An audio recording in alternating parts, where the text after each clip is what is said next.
3, 2. Oh my God. What's up? Hello, ladies and gentlemen.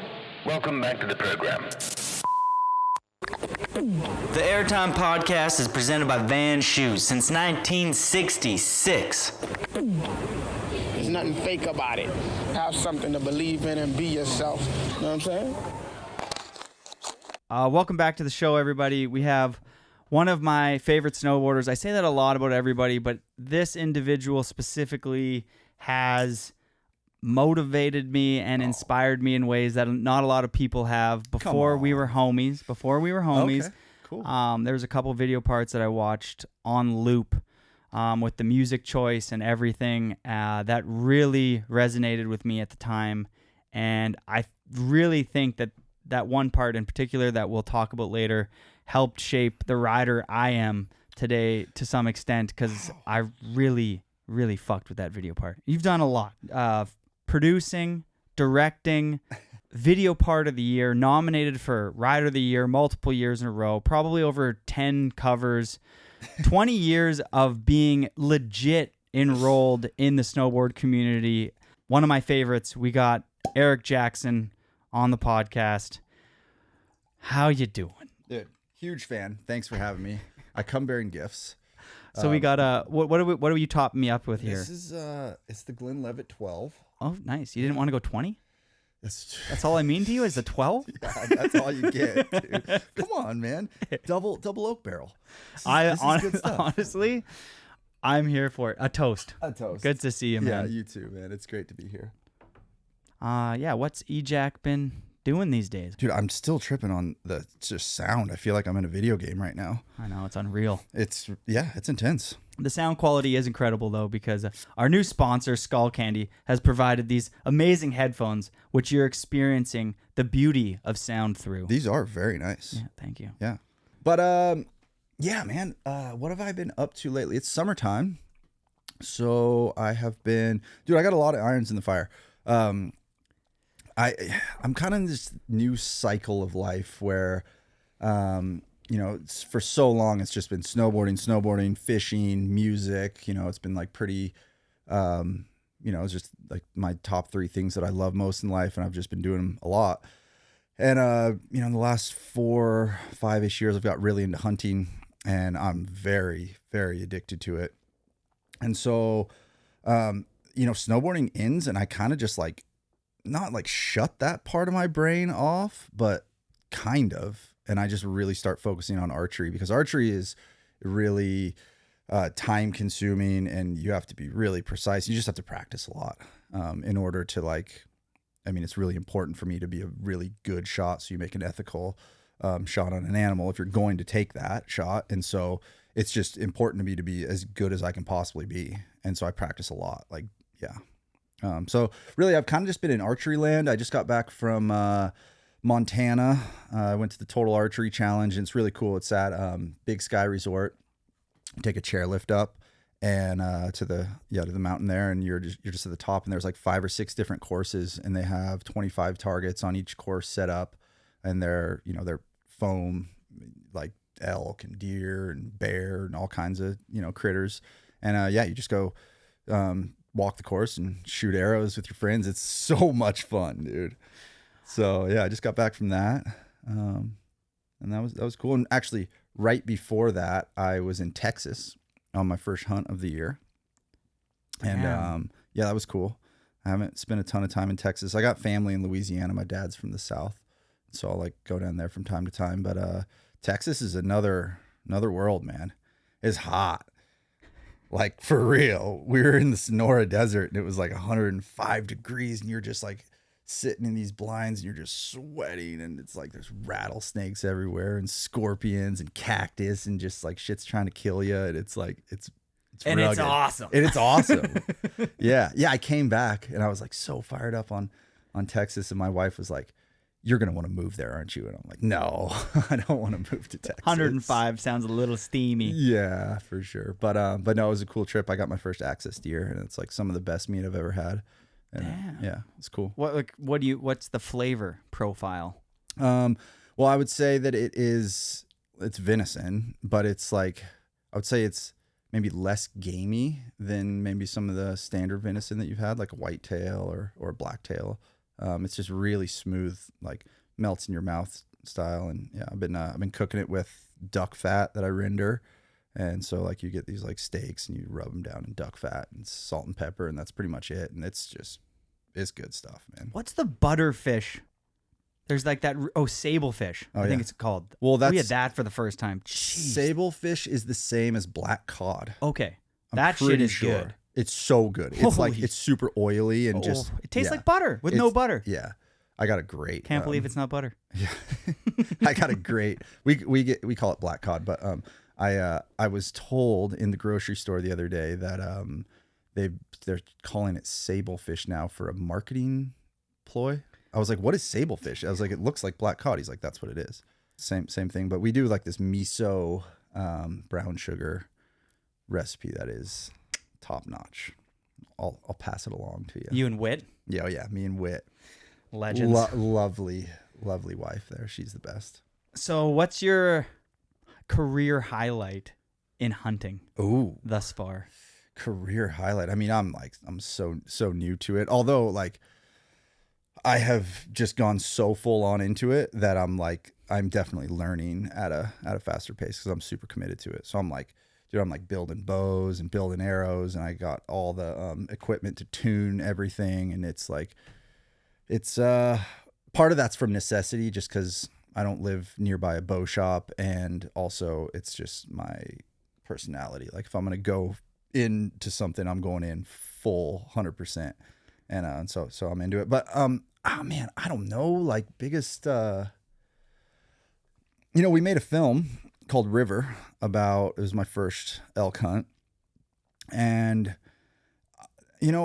there's a lot of stuff that I've put out in my career of snowboarding that I'm not like, necessarily, I'm hard on myself, not like necessarily like super proud of, but this film I'm actually really proud of, which is saying something. And I don't know, it was an honest story of just my process of never shooting a bow before, to going on my first hunt, to lots of failures and trials, and then actually getting an elk on like week number 4 of hunting really hard and grinding. So that was probably the most memorable moment in my hunting was the first. So I have seen that movie twice when it came out, and I watched it the other day to do some prep, Nice. Get ready for the show. And that is an amazing film, around 25 minutes long. Yeah. Easy watch. Really like the way it's shot. And man, that shot that you took on that elk, where your mentor figure was kind of like pause, breathe. Yeah. One thing that really stuck with me is that you were holding the arrow back, engaged for a long time, and your shoulder started to shiver, and you had to re-engage. Yeah. And like then the elk kind of walked out from the trees, and you actually had a clear shot. You took it, and then there was the moment of not knowing if you got it, and then you walk up to this beast of an animal, kind of say your piece with it, which I thought was really nice that they added that, especially if it's like kind of one of your first kills, to be like, hey nature, if I'm gonna get involved out here, just so you know, I'm not a piece of shit. Like, totally. I definitely respect what you just gave me, and it's packing out that thing must be insane. Like how many extra pounds are you packing out when you kill an elk of that size? Oh my God, it's miserable. It can be miserable, but a couple things on that. So, drawing. I mean, it's a chess match, right? So when an elk is coming in, you have to draw your bow at a time where it's early enough and you're anticipating where he's going to go, but not late enough to where if you draw and he sees you, it's game over. And so.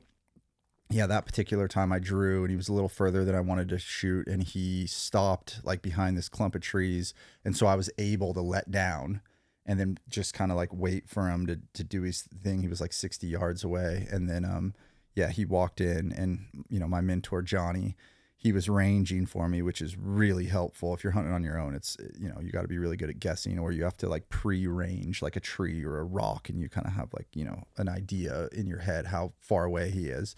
But yeah, he was like 42 yards and he was broadside, like perfect scenario. And I took the shot. And I mean, this first animal I've ever killed, right? At that point I had taken a shot at. And so that moment is terrible. It is terrible. The not knowing if you made a good shot, the nerves, it's a feeling that was the worst part of the whole hunt. Every aspect of the hunt is so awesome. The chase, the grind, it's so physically demanding. Like, it's so much fun. But that moment of, you can't get that arrow back. It's so important to me to be just the best hunter I can be and hunt ethically and be a good representation of hunting. Especially if you're going to be putting it on like YouTube and channels and stuff like that. Totally. You don't want to kook out in your early phase of you becoming a legit hunter and have the hunting community not like accept you. Well, degree. Yeah, I wasn't really thinking about any of that. I was more thinking about how the snowboard community would accept it, because like, I don't know. Hunting isn't necessarily like this, popular thing in some circles.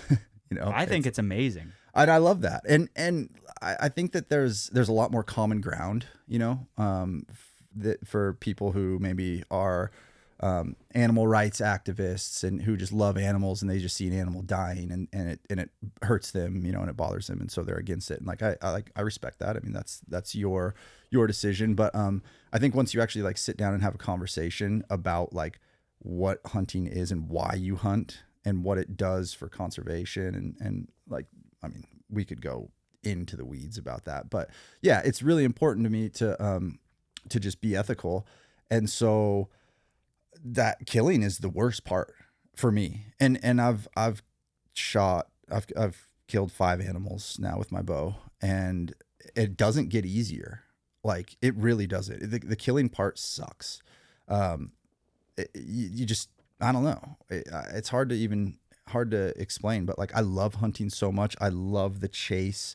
I love it's a chess match and I love playing it, but that part sucks. Well, you respect the animal that you're taking I think that's what it is. So much that you're like, hey, but it is the most ethical way to eat food if you eat meat. That's for sure. For sure. Yeah. If you eat meat, it's important to me, which I do eat meat. It's important to me to know where that comes from. And our food, system is pretty backwards in my opinion. I think that these massive corporations have a ton of power and political sway. And I mean, all you got to do is look around and just like see, I saw this photo from the 70s or something. It was like a photo of people at the beach. And everybody's just fit and, and you take that, it was contrasted to a photo from, present day, and it didn't look like that. And it was like, why? Like, what changed, right? What changed from the 70s to now and in people's, and I mean, I think the diet has a lot to do with it. People are eating things that they don't even know are bad for you, and things are so addicting, like soda or pop, if whatever. Like there's a lot of things out there that are highly promoted that like aren't good for you. And so like my health is really important to me, and I personally feel like if you eat meat, the most sustainable way of living is to hunt for your own. And I'm going to be totally honest, in the last 3.5 years, call it, like, I have barely bought red meat. Straight up. I have not gone to the store and bought red meat. Like, a couple, sure, there's exception of that. You go out to dinner, you buy a steak, whatever. But just like, I have spent very little money on red meat. And that's solely from hunting, because I basically eat what I hunt. And it's cool. But another thing, to just kind of go off that, like, if everybody in society was like, okay, I'm going to be a hunter and I'm going to harvest my own food and I'm going to eat sustainably. Like, it doesn't work like that. There's a dance there. Well, you want some people to do it, but not everybody. I mean, look, I am very fortunate to have time, right, to hunt. And that's one of the biggest parts about it is it takes a lot of time. And I've had a lot of help. People in the hunting community have really embraced me and have helped me so much. And I'm so thankful for that. And I'll take all the help I can get. But I understand like I am in a very fortunate, position to be able to go out and spend the month of September chasing elk, right? Whereas not everybody has that opportunity. They might have weekends or they might have a week, and it, back to like not being sustainable, like there isn't enough for everybody to do that. Our herds are managed based on the numbers and they give X amount of tags out for each unit. Every state does it different, but essentially that's how it works. There's a number of animals, let's say elk, and they will give out X amount of tags for those elk to be harvested and no more. Right. And so it's managed in a way that they know, through years and years of data that's sustainable. Right. Do most hunters follow that guideline? Well, you or have is it, to. I know you're supposed to, but like now that you're involved in the hunting community, is it like, don't go sledding over that ridge where you could, No, and you're like, I'm going to go ride those pillows anyway. Well, or is it you're like, gonna get it? What are you gonna don't- get? Like a if it's- trespassing ticket if you go ride those pillows? I know, but Like, what's this it like if it's you like get two elk instead of, it's one? massive, Okay. huge, As yeah. it should be. Oh, 100%. I mean, there are certainly poachers. I don't know of like really any like specific case that I could, tell you about, but I think it happens. Yeah. Like those damn dooley boys are here again, up to no good. Well, you lose your hunting rights. You can lose your, your equipment.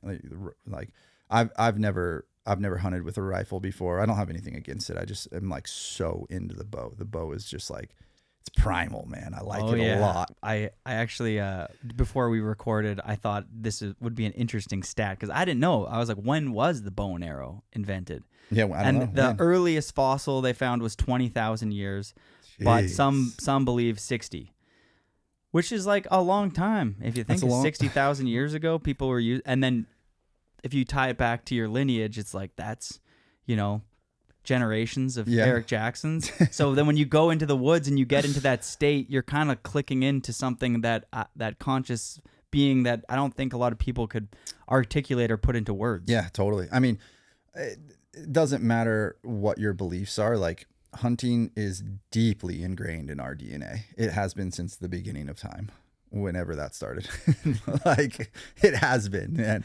Like, I'm all about what you said there, and I think that is the one thing that anybody who doesn't like hunting, what they're trying to put out is we don't like unethical hunting. for sure. Like for the majority of those people. Yeah. You see somebody killing a rhino, taking its head and putting it on top of a plaque to hang on top of your fireplace.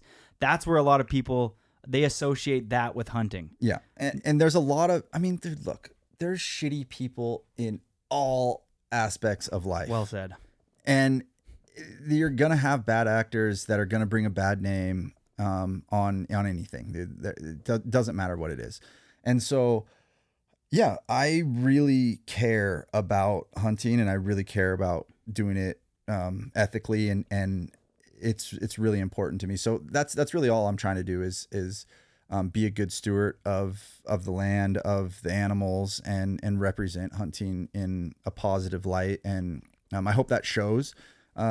Which I think it does. Like that was a lot of feedback I got from River, like Sage hit me up and was like, dude, I really liked your film. And he doesn't eat meat, and that was really cool to me. That to me, I was like, wow, that like we accomplished what we set out to do with that film River. So Let me ask you this. That mentor, what was his name again? Johnny Burford. Johnny Burford. Absolute beauty. Is he like are you going out there with like a Devin Walsh figure? Like, is he like a legend in the field of hunting? Dude, or like... He kind of is, but he's so low key, man. This is why I love him so much.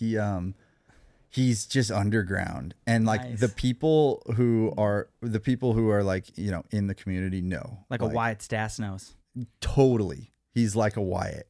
And he's an absolute bad boy. And And I mean, like we're talking hunting here, but maybe the viewers are going to be like, oh, you came here to talk about snowboarding, which we will. But hunting is just, it's this new thing in my life that is, I needed it, right? Like I felt like I was just kind of stagnant. I was just doing the same thing year after year after year. And I haven't had anything in my life since learning how to play music that I really actually like became addicted to, that I thought about a lot and I just really committed to. And I haven't had anything like that in my life. For, I probably started playing music when I was like 21, and hunting became that new just addiction in my life that was a very positive one. And it not only, it requires a lot of physical strength as well as mental strength. And that's another cool thing. It's like, dude, I'm in the gym all summer long in order to hunt in the fall. And like before I was hunting, I wasn't doing that. I was like, summertime, beers, fishing, October rolls around. I'm like, all right, I should probably get in the gym and get ready for snowboarding. So now it's like, I'm in the gym all summer, like getting super strong. And then hunting gets you very strong. I mean, dude, you're covering lots of terrain. And then there's a little downtime after the hunting season. And if you can just like go into the gym and just continue, like just kind of maintaining that. And then you go right into snowboard season. Dude, last snowboard season, I was the strongest I felt like I'd been in years. Like at the very beginning, I remember the first day riding Baker, I was like, oh yeah, like my legs are strong. Like you can notice. Oh, 100%. And that like, and you're also like, when you're younger, you can get away with that, but like getting older, you feel it, right? So it's been a very positive thing in my life in more ways than one. And so I just feel like I'm in this new cycle of, snowboarding all winter. And then you got all these, house projects and some downtime, and you throw some fishing in there. And then you're kind of just focused on the hunt in the fall. And then duck season comes around. My wife and I really like to duck hunt together, and we got our dog Whiskey. We're training him. He just turned 2, but yeah, we hunt him. He loves it. Just absolute unit out there. And then it's snowboard season and the cycle starts over, man. It's beautiful. Actions speak so much louder than words, and your actions in snowboarding, like you've been riding so good these last couple of years, which I think for a lot of people, they don't realize that you're 37 now.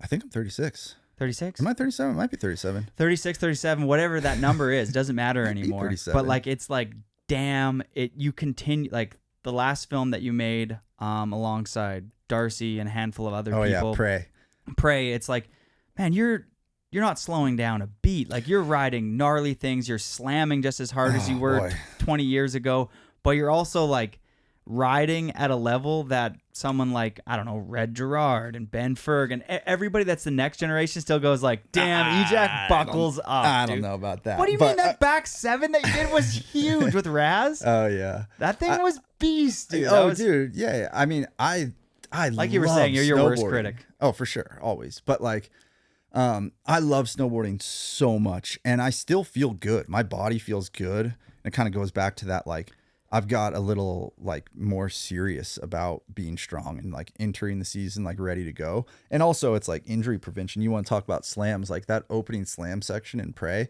I was the star of that section, dude. Like Darcy had some slams, but I had a lot of really gnarly slams. I think you and me make good slams. I love, dude. I mean, I don't love slams, but they sure get the crowd pleasers, man. You go bolts every time, though. You go like, I'm landing this every time. Well, you try. Yeah. Yeah.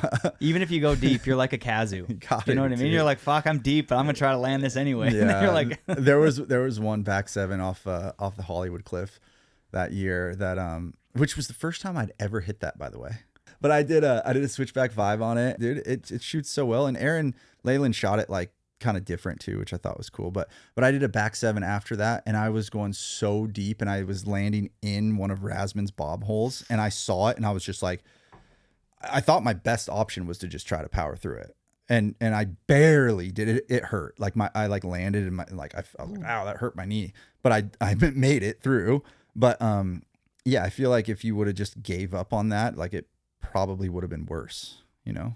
I mean, Hollywood is literally the most magnificent feature in snowboarding. It's like it's Dude, perfect. It's a legendary. There's so It's much perfect, history. though. It's every year. It's perfect. And you can go so slow at it. It's so comfortable. I was kind of hoping you would hit us good. with the E-Jack and go butter switchback 5 off of it. Oh, I'm afraid of overshooting it because you got to take some speed with the butter. And like, this is something we could talk about. Butters, like, you know, a true butter is when you are like, you know, manualing basically off of the lip, Like Peter Line style. like Peter Line style. Yeah. Yeah. And there's something that you know, I'll just say it. I'm calling Rusty out. Rusty said, what did he say? He said something about favorite trick on Lucas stuff down John Jay's butter switchback 9. Insane trick. Like, Shots fired at your bro. I love it. no. I'm not firing any shots. If anything, I'm firing them at Rusty. Yeah. But that wasn't a butter. Yeah. I'm not taking away from anything from that clip. That was an insane clip. I can't even do switchback knives. I've done one in my life. Like, that was also probably my favorite clip on that feature. But if we want to get technical, I love this. This is nerding out, and I'm here for it. I'm just saying, like, some people are always like, yeah, butter this, butter that. And I'm like, a true butter is when you are actually like buttering off the lip. And it's harder because you aren't square, right? Like, if you go and you do a frontside 180 5 feet in front of the lip, and it happens quick, right? So it kind of like, you're like, oh yeah, he buttered it. But like, you have time to set your edge. And like, when you're doing a true butter, there's no edge setting. It's kind of like, and so you have to take speed at it because you're wheeling, and so you lose speed, especially if you're doing it natural. So for me, to do a butter switchback 5 is like, it's always hit or miss the speed because you're taking more than you normally would if you were just going off the lip. Okay, I would just like to see you do a front 180 switchback 5. And I don't like Rusty or John Jay either. Dude, I love them both. But I heard him say that, and I was like, wasn't a butter. Yeah, I definitely don't remember getting an E-Jack like on that one. Oh, I liked it. Maybe let's shoot this back to we got Baldface in the building. Jeff, thank you for supporting the podcast. We got 10 questions to get to know you a little bit better before we kind of throw gears back to the early days of E-Jack, just so people can get an idea. Shout out to Jeff. Yeah, big shout outs. One of the best ever. Yeah, I really, really enjoy that that man's company. He's a great guy on and off the snow. And Huge just the fan. love of snowboarding. Yeah, right? No, that's the reason. As soon as I met him, I'll never forget, we were like immediately on the same frequency. He just saw me like walking around his, the lodge, and I was just mesmerized by the boards, and he's like, "Oh, this kid appreciates what's going on up here." And I was like, "Oh, I appreciate it."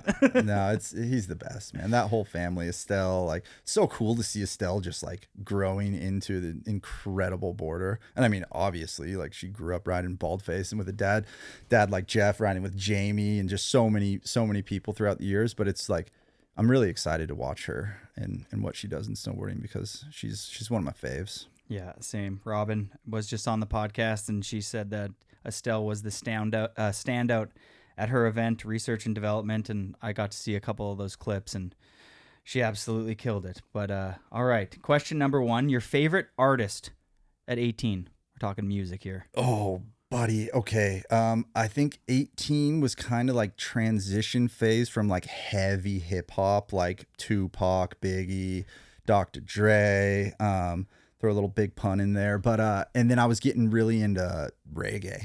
So I don't know. Like, I would say probably I was listening to the most, like, I was from Cali, dude. Tupac was always, I listened to a lot of Pac, and I like Biggie too, but I was always like West Coast, and then I would say for the reggae, like Sizzla and Anthony B, and like, dude, who else, man? There's so many. I was going to like reggae music festivals and stuff. I loved it. Which now I look at you and I think like Coulter Wall or something like that. Or the music transition was funny because I didn't play music at that time, right? And so as soon as I started playing the guitar, you naturally kind of gravitate towards Jimi Hendrix. Oh, totally. Hendrix, like Dylan, Neil Young, you know, I just really got into the classic rock. And a lot of that had to do with like Jack Matrani and the Friends crew. Yeah, they were like psychedelic rock guys, big time. Yeah, Beatles and all of it. And I hadn't like, I literally grew up on hip hop. Like I mean, Hard Knock Life absolutely changed my life. I'll never forget it. John and I were going out to Waterville Valley, New Hampshire for like the USASA Nationals.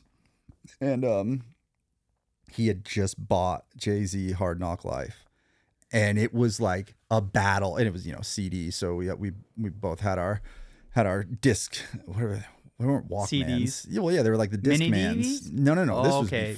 before the mini DVs. But yeah, and it was like about he had 2001 Dr. Dre, The Chronic, and Hard Knock Life. Did you ever snowboard with the like shock-proof CD? I mean, I did, but it didn't work. It was Smacking your skipping knee. all the time. Yeah, like and then the mini disc came out, and that was a little bit better. Game changer. Yeah. What happened to the mini disc? That thing just Got taken over by the iPod like fizzled quick. out. Yeah. Hard timing. Okay, just in short, Okay.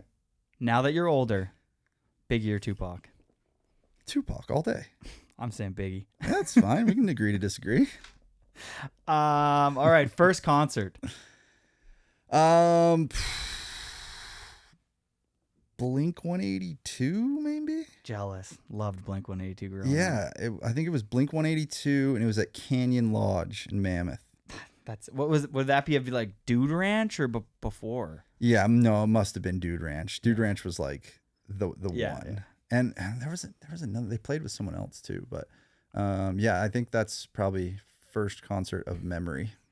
Favorite subject and least favorite subject in school? Oh boy, well I dropped out of school. Legend. So I dropped out of homeschool, dude. All real legends drop out of school. Not really. Like honestly, I'm just kidding. Okay, favorite subject, science all day. Least favorite, math. I'm like super dyslexic. It's insane still to this day. And so math was always pretty hard for me. What's 7 times 9? But that's not even it. Dude, I don't even For know. $1 million. 7 times 9. It's got to be 61. 63. See, I was close. Yeah. I mean, yeah. So like the high school dropout thing, I regret that. And I was so young and just on my path of snowboarding. John's 4 years older than me. He's my hero. I want to do everything that he's doing. You know, he's getting paid. He's got all these sponsors, and it's like that was the path that I was set on. That was what I wanted to do, and school was the least important thing to me. But what I regret most about just not taking school as serious as I should have is just the structure in your life that it creates. Right? You have these. You have deadlines, and you have to get up at a certain time, and you have to do tests, and I just didn't really take that very seriously. And I see in my life now, there's some just like negative patterns where I'm like, I wish I was a little bit more structured on that, because like you got a lot of freedom. Like I started traveling.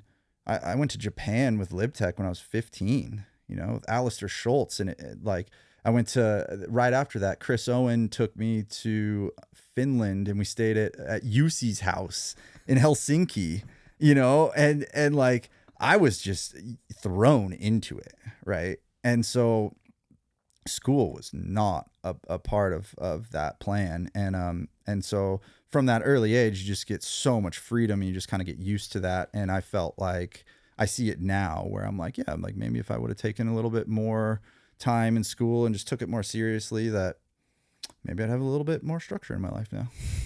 Do you ever feel like you were cramping John's style? I feel like I have so many close friends that had older brothers, and I think everybody, even somebody who's not related, like my couple of my best friends, their older brothers, I was obsessed with them too. Yeah. You know what I mean? Like I'm imagining you had friends that were obsessed with John too. You know what I mean? The 4 years different, like pro snowboarder. Like I looked up to my buddy's brother Matt, and my other buddies, Gary, who's in a band. His older Yeah. brother Mitch was in a band and he snowboarded. He was like 5 years older than us, and he would have girls over and he'd have beers, and we'd be like, "Can we come upstairs, Mitch?" He'd be like, "Stay downstairs." Well, I mean, all I wanted to do was hang out with John, like all the time. And 4 years is kind of like a tough that's age gap, you know, because it's like 18, 14? Well, no, talk 12, 16. He just got his license, right? And all I want to do is hang out with him. He's got this like sweet 4Runner, and he's hanging with his friends, and he's like hanging with girls and stuff. And it's like not hanging out with your 12-year-old little brother, you know? But at the time, it's crushing. Yeah. Oh, it was the worst. It was all I wanted to do. My sister's 3, just over 3, and it's like a same thing. Like, I wanted to hang out with her, and it was just like she would just occasionally let me, but then sometimes she'd be like, "Jody, you're a kid. Like, leave me alone." Yeah. It's funny actually how John and I actually like started hanging out and really got close. He caught me smoking weed, and I was 15.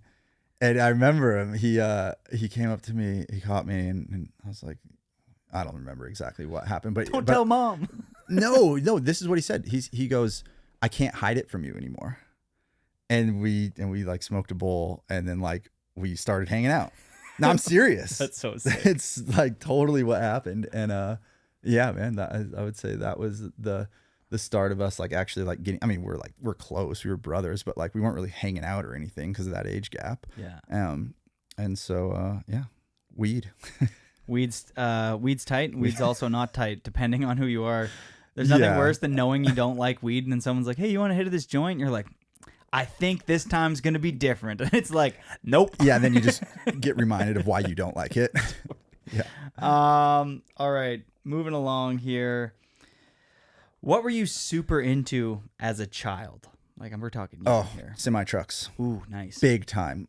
So I grew up in this house, and right next door, my dad had a restaurant, and there was this green was my favorite color, and there was this green delivery truck that would come once a week. It's called the Rykoff truck. I don't know what that means, but that was the company, and I loved it, dude.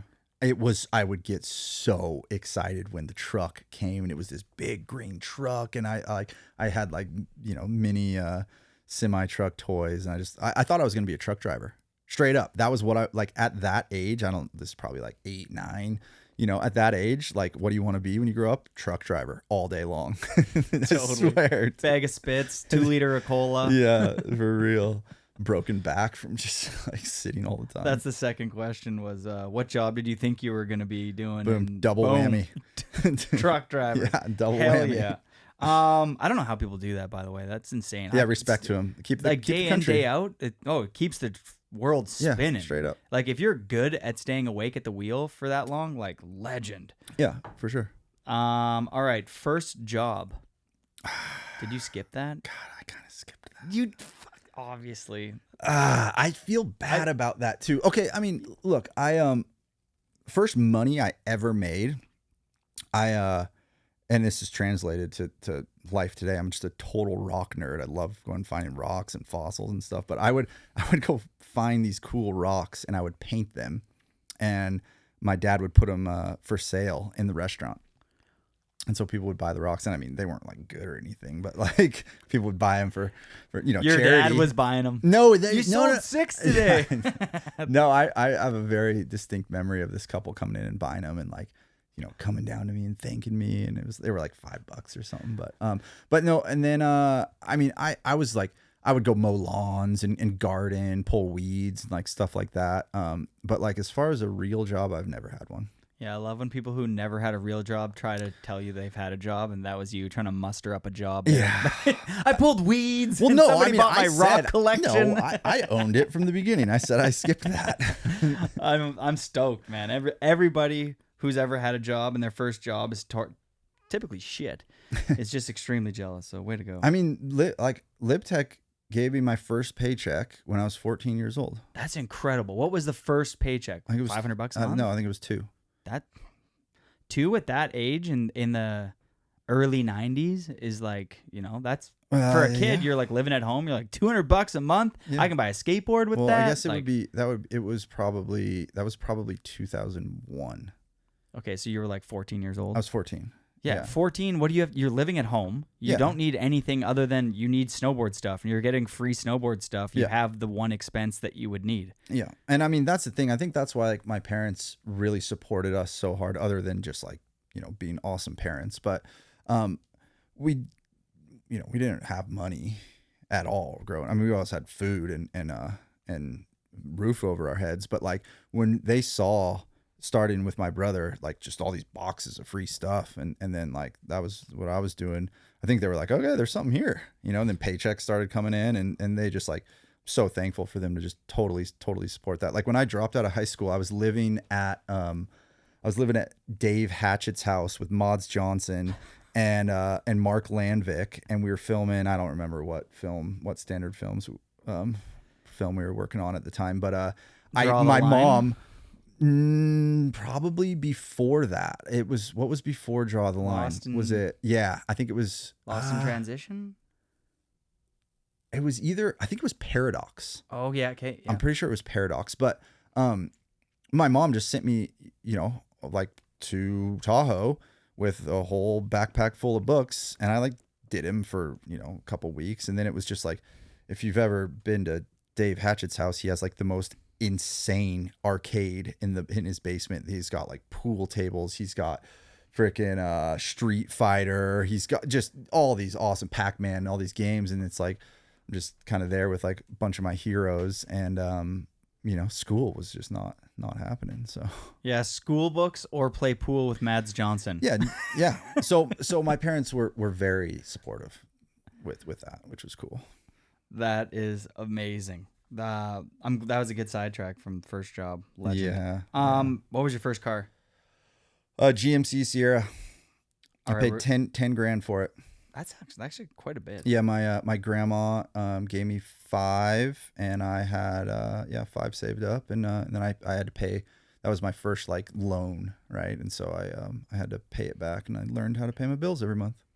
Always easy to ask for money, always hard to pay it back. That's the truth. First snowboard you ever owned? It was a Burton. God, I don't even know. The first time I ever strapped a board on was my brother's. It was a Craig Kelly Burton Air. Obviously John's first board. Yeah, or for probably sure. second at that point, or was that? No, that was first. And we had like a little hill in our backyard, and I just was alone. I just went and grabbed it and hiked up the hill and strapped in, and I was just like, this is so awesome. That was the first time I ever was on a board. And then I think I was 9 at the time, and then for Christmas or my birthday that year, it was just at a garage sale. I honestly don't remember what it was. It was a little Burton, probably like a 130, 135, something like that. Burton Choppa. It might have been the Choppa. Burton Chopper. It might have been. It was green. It had a blunt tip. It had a 13 on it. I remember that. I don't remember the name. And then I kind of outgrew that. And then I got a Sims. I don't remember what the model was, but it was orange, and the top sheet was orange, and it was like, God, I wish I still had those. That'd be so cool. Orange Sims board, Noah Slasnick's board. Was it? You're like, not that board. It didn't have the skate, like the trucks on the bottom. It wasn't that one. It was a kid's board. All right, we're gonna kick this off with a Patreon question. Oh, nice. We got Patreon members here, Eric. Nice. Things are moving along here at Airtime. I can tell, dude. Look at this studio. This place Right? is awesome. Sick. Thank you. Big shout outs to everybody for supporting the podcast on Patreon. You guys are the best. I actually couldn't do it without you guys. You guys actually bought a new lens for camera number 1 over there. So shout outs to you guys. All right. This is from Old Heads Need Love Too, Nice. which is the best name ever. I love it. Who are your inspirations, favorite riders growing up? Also, what brands did you dream of being sponsored by when you were young? Good questions. Well, first off, John, biggest inspiration in life, 100%. Like, he's my hero. Anything that he did, I wanted to do. He got a surfboard, I got a surfboard. He got a skateboard, I got a skateboard. It was like I was just following John. So 100% John, biggest influence in my life. And I mean, as far as like snowboarders go, like Terrier was God. absolute, just he was God. I'll never forget like watching him. I heard that he was in Mammoth, right? And everybody was talking about it. Terrier's here, and I'll never forget watching him snowboard for the first time. We were all just like hiking the pipe. It was a mini pipe at the time, and just I mean, sessioning with him, but not really, but like being there and like trying to kind of like session with him a little bit was really cool. And then I'll never forget they used to have like, remember like the spine rails? There was like the spine, and then they put the big flat bars on top of the spine. A battleship a lot of the time. Kind of, not really a battleship. Like the battleship goes up, flat, down. This was just like an actual snow spine with like a flat bar on top. Oh, okay, yeah, That- very like resistance style. Yeah. Like you could go see like a bunch of old forum clips and stuff from the Mammoth days with that exact feature that I'm talking about. But I just remember like Terrier going up and like doing this board slide on that, and I was on the chairlift and looking like straight down at him, and I was Terrier on the steel. Terrier was God for sure. Oh yeah, Terrier's got all kinds of steel skills. So yeah, I mean, I would say that was probably biggest influence, and then just like films, you know, like all-time favorite films, probably The Revival. I watched that. I just like the skits. I just like the Whitey films. Revival and Decade were probably my favorite films. Let's go a favorite part from Decade. Doesn't have to be your favorite ever, but just one of them, and a favorite from Revival. Oh, I do. The Revival. I love the opening scene. Otterstrom. I want that back in snowboarding. I kind of want that old school vibe. Like maybe we should do it.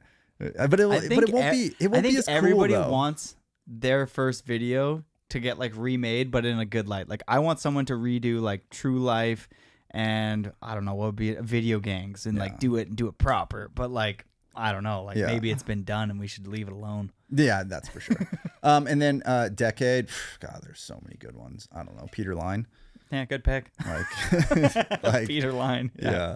I mean, I don't know. Those were two that were on repeat all the time. Destroyer was good too. His second part of that question was we got. I ramble. I'm sorry. Cut me off. Hey, I'm grateful that you ramble. There's nothing worse than having someone who doesn't ramble. Yeah, so then just I'm awkward constantly silence. like, oh God, I gotta fill this space. Help. Great rambling. Yeah, Fucking love it. What was like your dream sponsor when you were a kid? You're going to bed at 13. Before you were 14, because at 14 you were sponsored. So the year before you got sponsored, Burton, obviously. And who on the Burton team made you? Oh, because of Terrier. Yeah. There you go. And I'm pretty sure John was on Burton at that time as well. I didn't even know that. So John got put on Burton when he got signed with Burton later on in his career. And I don't remember he was definitely on Burton. It might have been a rep deal at the time. I don't remember exactly, but yeah, like Burton was everything. So let me ask you this. Was John superhuman, naturally talented since birth? Or was he just like, did he put the work in and the reps in like way before anybody saw? And, you know, no. Or did it come natural? I mean, easy? It's a combination of him being just freakishly talented, but also it's his mind, man. His work ethic is next to none. Like I do not have the same work ethic that John has. That's why he has been so successful. That's why he still puts out parts that are just insane, because he just grinds so hard. And not a lot of people, in my opinion, have that work ethic like he does. He doesn't accept no. Like he honestly, he reminds me of Travis. They have very similar personalities in the way that they just do not accept no for an answer. And if somebody tells you like, no, you can't do that, you're crazy, it just fires them up more and they go for it, you know? And I think that has a big part of John, just his success is because obviously he's really talented, but he works harder than most. And it shows. I feel like if John, this is a theory I have in my own head, if he didn't get injured those years that he was on Burton, yeah, it's tragic. It was Travis and John, and they met, and there was this like, no, they were the best snowboarders to ever exist. And if John didn't get injured, I think it was back-to-back years even with his knee, he would have been same tier as Travis. And it's like, for those that didn't follow snowboarding so closely, which I did, and then I still do, Like John, they're the only person to ever even go into the realm of Travis to me full on. Yeah. You're up in the conversation, but you and not even. Travis and John are, Well, I mean, you have those are my two superhumans. Well, it was pretty much like Travis, Nico, but they're two Different. total opposites, Yeah. right? You got like finesse and flow versus like Travis and John. If there was a war, they would be the two guys at the end with massive swords. Be like, we got to fight each other for the kingdom. Totally. Good analogy. But no, for real, like as far as just like raw going huge and just like landing everything. And I mean, yeah, John is so good. It's still, he's so good. And he'll still do things where you're like, did you just pull that out of your ass, or how did you just do that? When's the last time you did that trick? You know, like he did this back rodeo 7 nose, and I was like, I haven't seen you do that in like so long. I'm like, and I think he did it first try or second try or something ridiculous like that. I was just like, where did that come from? So yeah, I mean, it's really a bummer that he had those injuries. It's part of it, right? It's happened to many. I mean, look at Austin Smith, like, Great example. you know what I mean? Like, Freak. He was so ahead. yeah, and I mean, it's still an incredible boarder. Yeah. But like injuries certainly held him back, right? And it's unfortunate that happens, but it's part of it. I think we're gonna follow this up with a chapter that this is for me. Okay. Because you grew up with John in a small town just outside of Mammoth. But Yep. when I think of you two, I think Mammoth. Yeah. Mammoth kids. Yeah. Mammoth to me, when I was really young, other than Snow Summit, was like the coolest place. You know, Oh, you so- got Matt Hammer, you got Danny Cass, you Oh, got yeah. Tara Takitis, you got Eddie Wall riding Kevin there. Jones. Kevin Jones. You know, you got the Lonnie. Mammoth. Lonnie Cock. Yeah. Who in your eyes are the Mammoth legends? Oh, I mean, you got to go back to Billy and Jeff Anderson. I mean, those were some of my huge, I mean, back in the early influence part, those, huge influences in my life. And big part of that was I became really good friends with Curtis Cizik, and his family lived at basically like the closest house to Canyon Lodge. And so I would just stay there all the time, and we would go boarding together. And Jeffy was dating Curtis's older sister, Lee. And so they were just, oh wait, am I off? No, Billy. Sorry. Billy was dating Lee. I don't know. Yeah, it had to have been Billy. Billy was dating Lee. There was a relationship. No, it was Billy. I'm off there. Regardless, we got to hang out with the Anderson brothers a lot. And I remember one day it was Curtis, myself, and our other best friend, Mikey Mott. It was kind of like, he was the best out of all of us, but it's kind of sad he went down a bad road, got into drugs, and just blew it. But we were sessioning, you know, like the old trampoline, like mini goalposts. You could build, like, we took the trampoline apart, and there was just like a tiny little mini goalpost, and we're young, you know, and we're jibbing it. And Billy and Jeff came up because it was right there, and they just like took our boards and their tennis shoes and just started jibbing with us. And it was really cool. Right. Like I remember Jeffy, like teaching me some moves on the skateboard. Cause I mean, we had one tiny little skate park at Shady Rest, and yeah, we were always skating there together. So huge influences. Tommy Shasheen and Chris Nelson, major influences, especially in like the pipe riding. Yeah, I mean, that was what was the question? Mammoth legends, Yeah. Mammoth goats. Yeah. I mean, those were like I mean, Billy and Jeff was a great answer. I mean, that they were like, besides John and then like Terrier being God, like the Mammoth Lokes, it was Billy and Jeff pretty much. Yeah. All day. And then Tommy Shasheen was a big one too. And then, like Kevin and Tara, they were dating at the time. I mean, we were just such little shits, Curtis, Mikey, and I, and they always had concerts at Canyon Lodge. And so we would always be just staying at Curtis's house. And I remember, and Kevin had this huge F-350. Everybody knew like what truck it was. And like I don't even think we were allowed in the concert, but we were just like, you know, being little lurking around. And we like walked up to his truck and the windows were all steamy, and then we were like yelling at him and stuff, and it was like I don't think they were very happy about that, but Legend. can we say that? Hell yeah. Because dude, they were dating. They had sex. We're animals. It happened.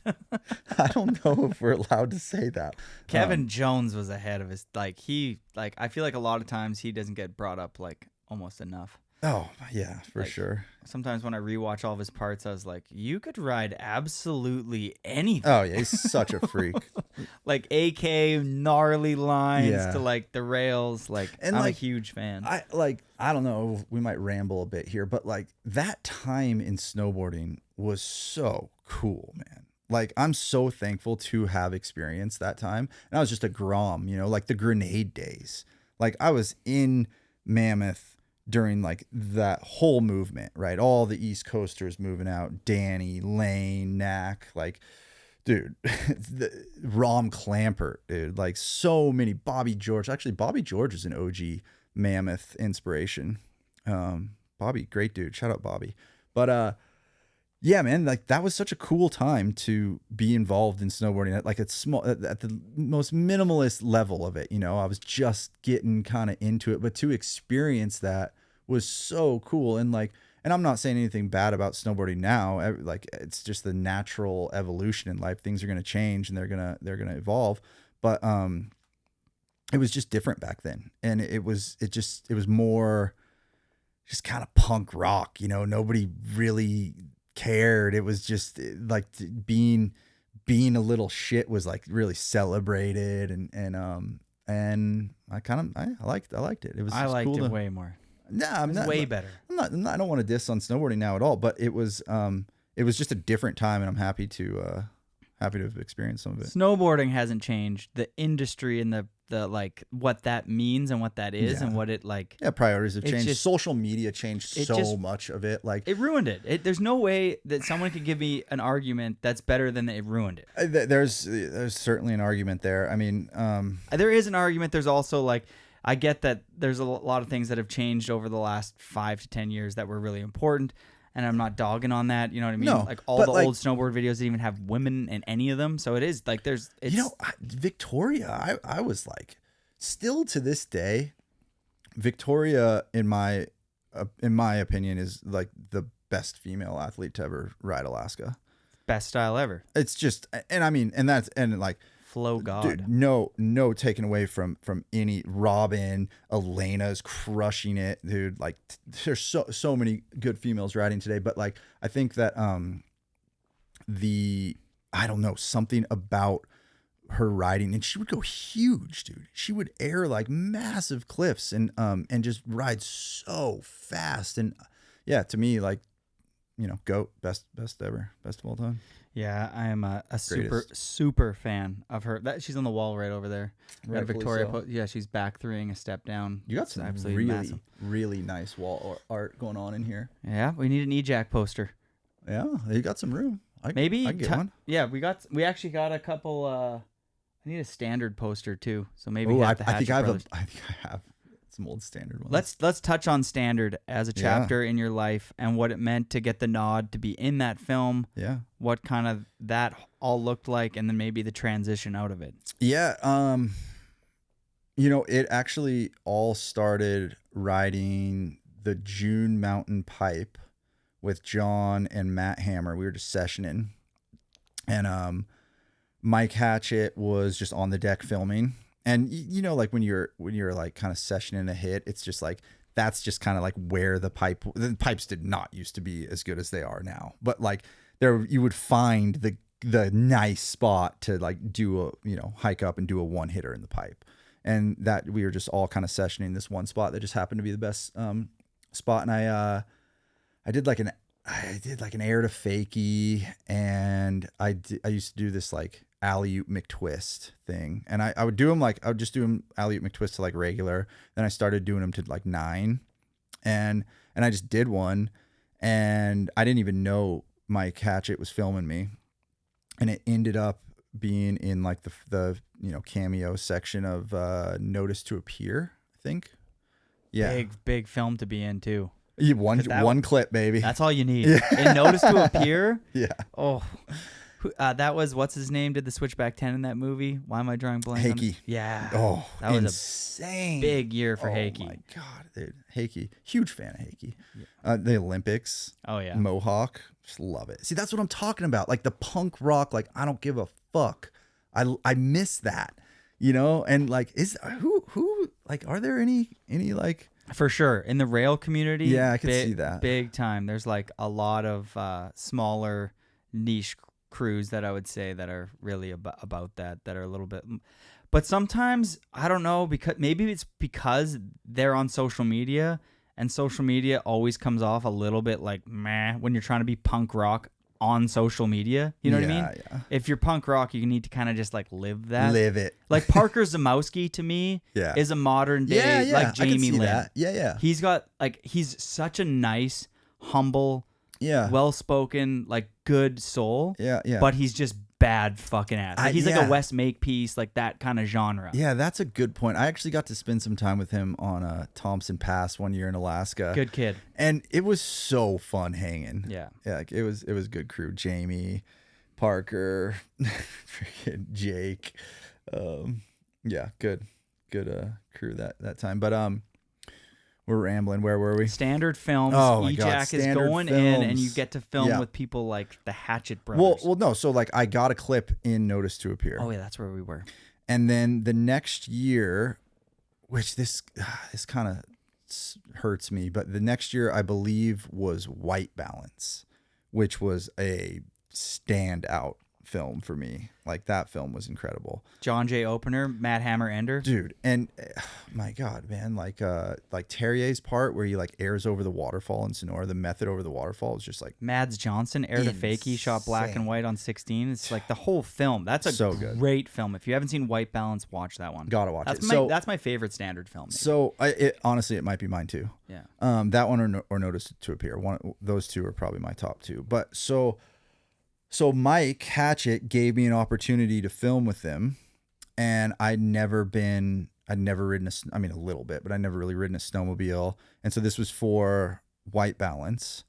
And I went out first day ever snowmobiling, and we went out like ASI in Tahoe, where it's like definitely not chill to snowmobile, like full wilderness, but it was just back in the day where it didn't matter. I was borrowing Dave Hatchett's sled. It was like a 500 Polaris Indy, like just, you know, an old school sled where you're not really like, and I was getting stuck and stuff, but we went out, went out to this zone. Terry actually has a shot on this thing. It was like this finger, and he like rides down this little finger and does an Indy off it.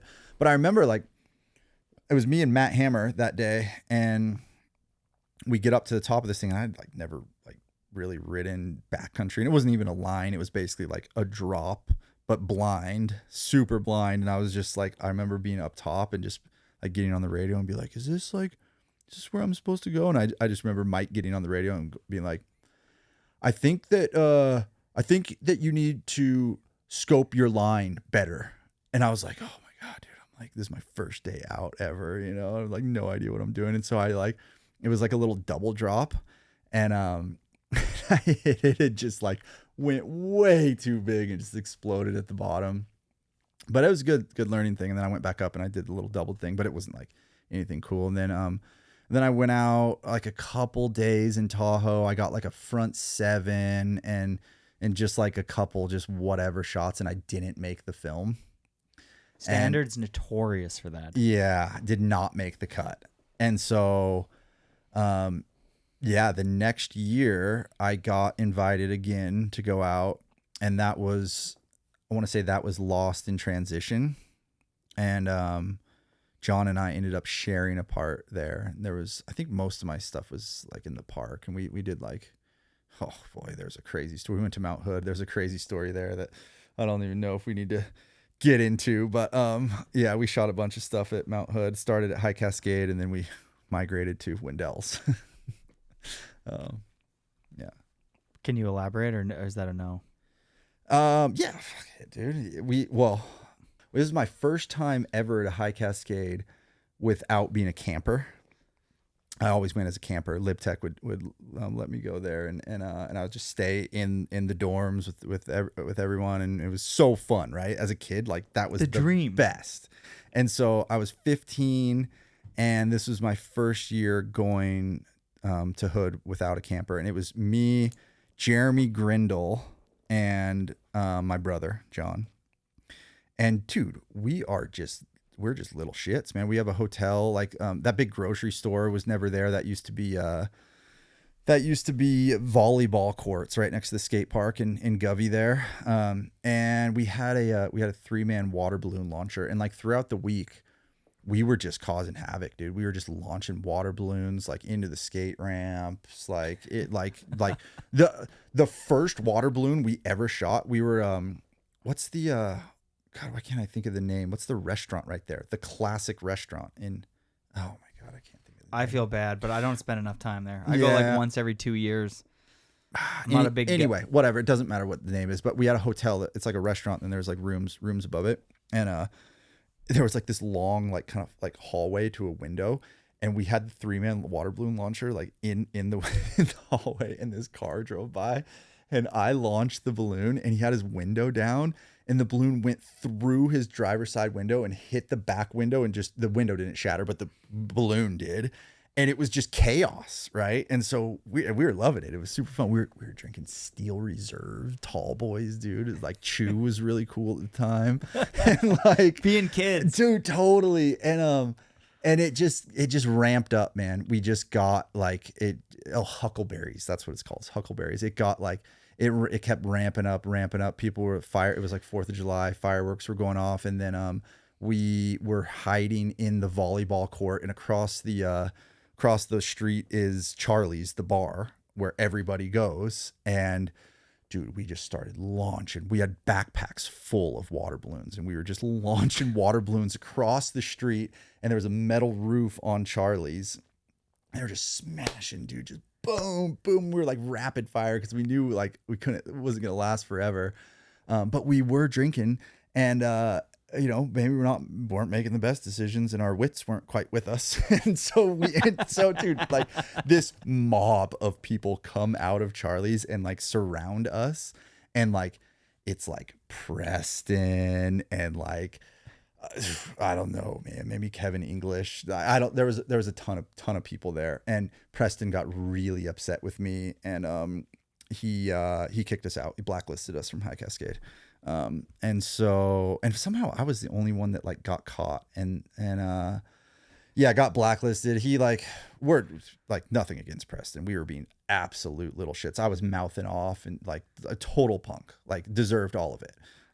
But he like wrote an email to like all my sponsors and was like, this kid sucks. And like, it was, it was a big deal. My parents found out. And so this is such a good camp story. We hell yeah, brother.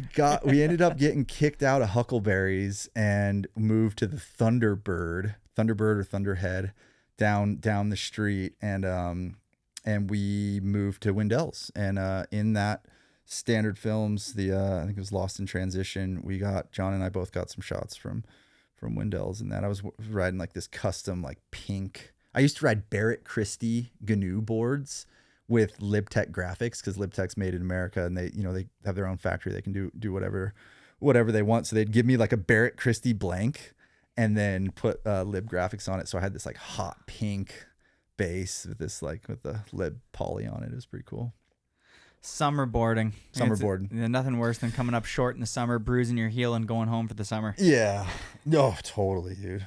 But nothing against anybody in at the summer camps or anything. We totally deserve to get kicked out, and like looking back at it now, I'm like, yeah, dude, I would have been pissed too. But at the time, it was so much fun, right? Like, you're kids, you're living it up. You're doing what you're supposed to be doing. You're living. You're making mistakes, and you're learning from them, and that's what you do. Dude, it was the best. You want a little top up? Yeah, I'll top up. I mean, if it was the 20, I'd say fill her up, but it's the 12, so just a splash. Dude, I can't afford that. This is kidding. Actually... Can't afford that. We'll get into what you can afford. No, but speaking of, before you go any further, I brought you a gift. Oh, you didn't. I did. What a plug. Yep, plug it. Okay, so here we have Eric Jackson's He's an investor, owner. What's your role? Yeah, partner, here? part owner. Partner of Carnal Beef Jerky. That's right. Do they serve this in Canada, or is this for my American audience only? I don't think we're in Canada yet. Okay, for excuse me. anybody in America, this is the best beef jerky on the But planet. we will be. We will be. It is the best product. I mean, And you don't need to grow too much, and you don't need to pull like a Nomus. You know what I mean? You don't want to blow up too quick. Dude, it's really good. It's the best beef jerky I've ever had. So I'm going to open it right now. What do we got here? The flavor profile is You have never had this black one. garlic. Well, no, read it. What else? Okay, so we got black truffle. Yep, that's the one you were roasted bone marrow. That's right. Black garlic, shallots, fire. Fire, baby. No, try it out. This is a new one. This is a new one that the chefs really. New York Times calls it enticing. That's right. Well, no, we have a restaurant in Bellingham, and these 3 chefs came out from New York, and I'm opening this. The smell right now. Holy fudge! Oh my god. Okay, so we got. It's like not fully dry, but not moist either. It's right in the middle. No, it's a nice texture. Oh man, this is so good.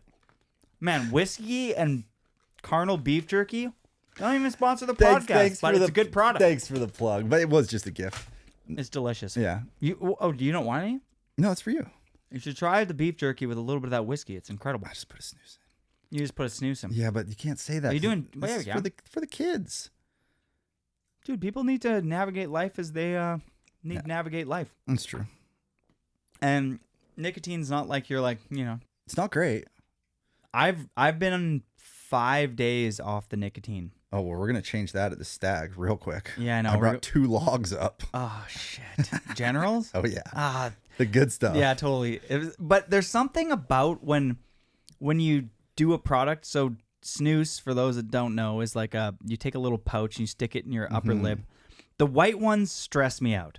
You know what I mean? It just looks like a bag of chemicals that was made like in the lab. Zen. Yeah. Yeah. Where when I get basically the is. Swedish ones and they're brown, I'm like, it's still the leaf. You know what I mean? Yeah, It it's makes true. me have a little bit more faith in the product.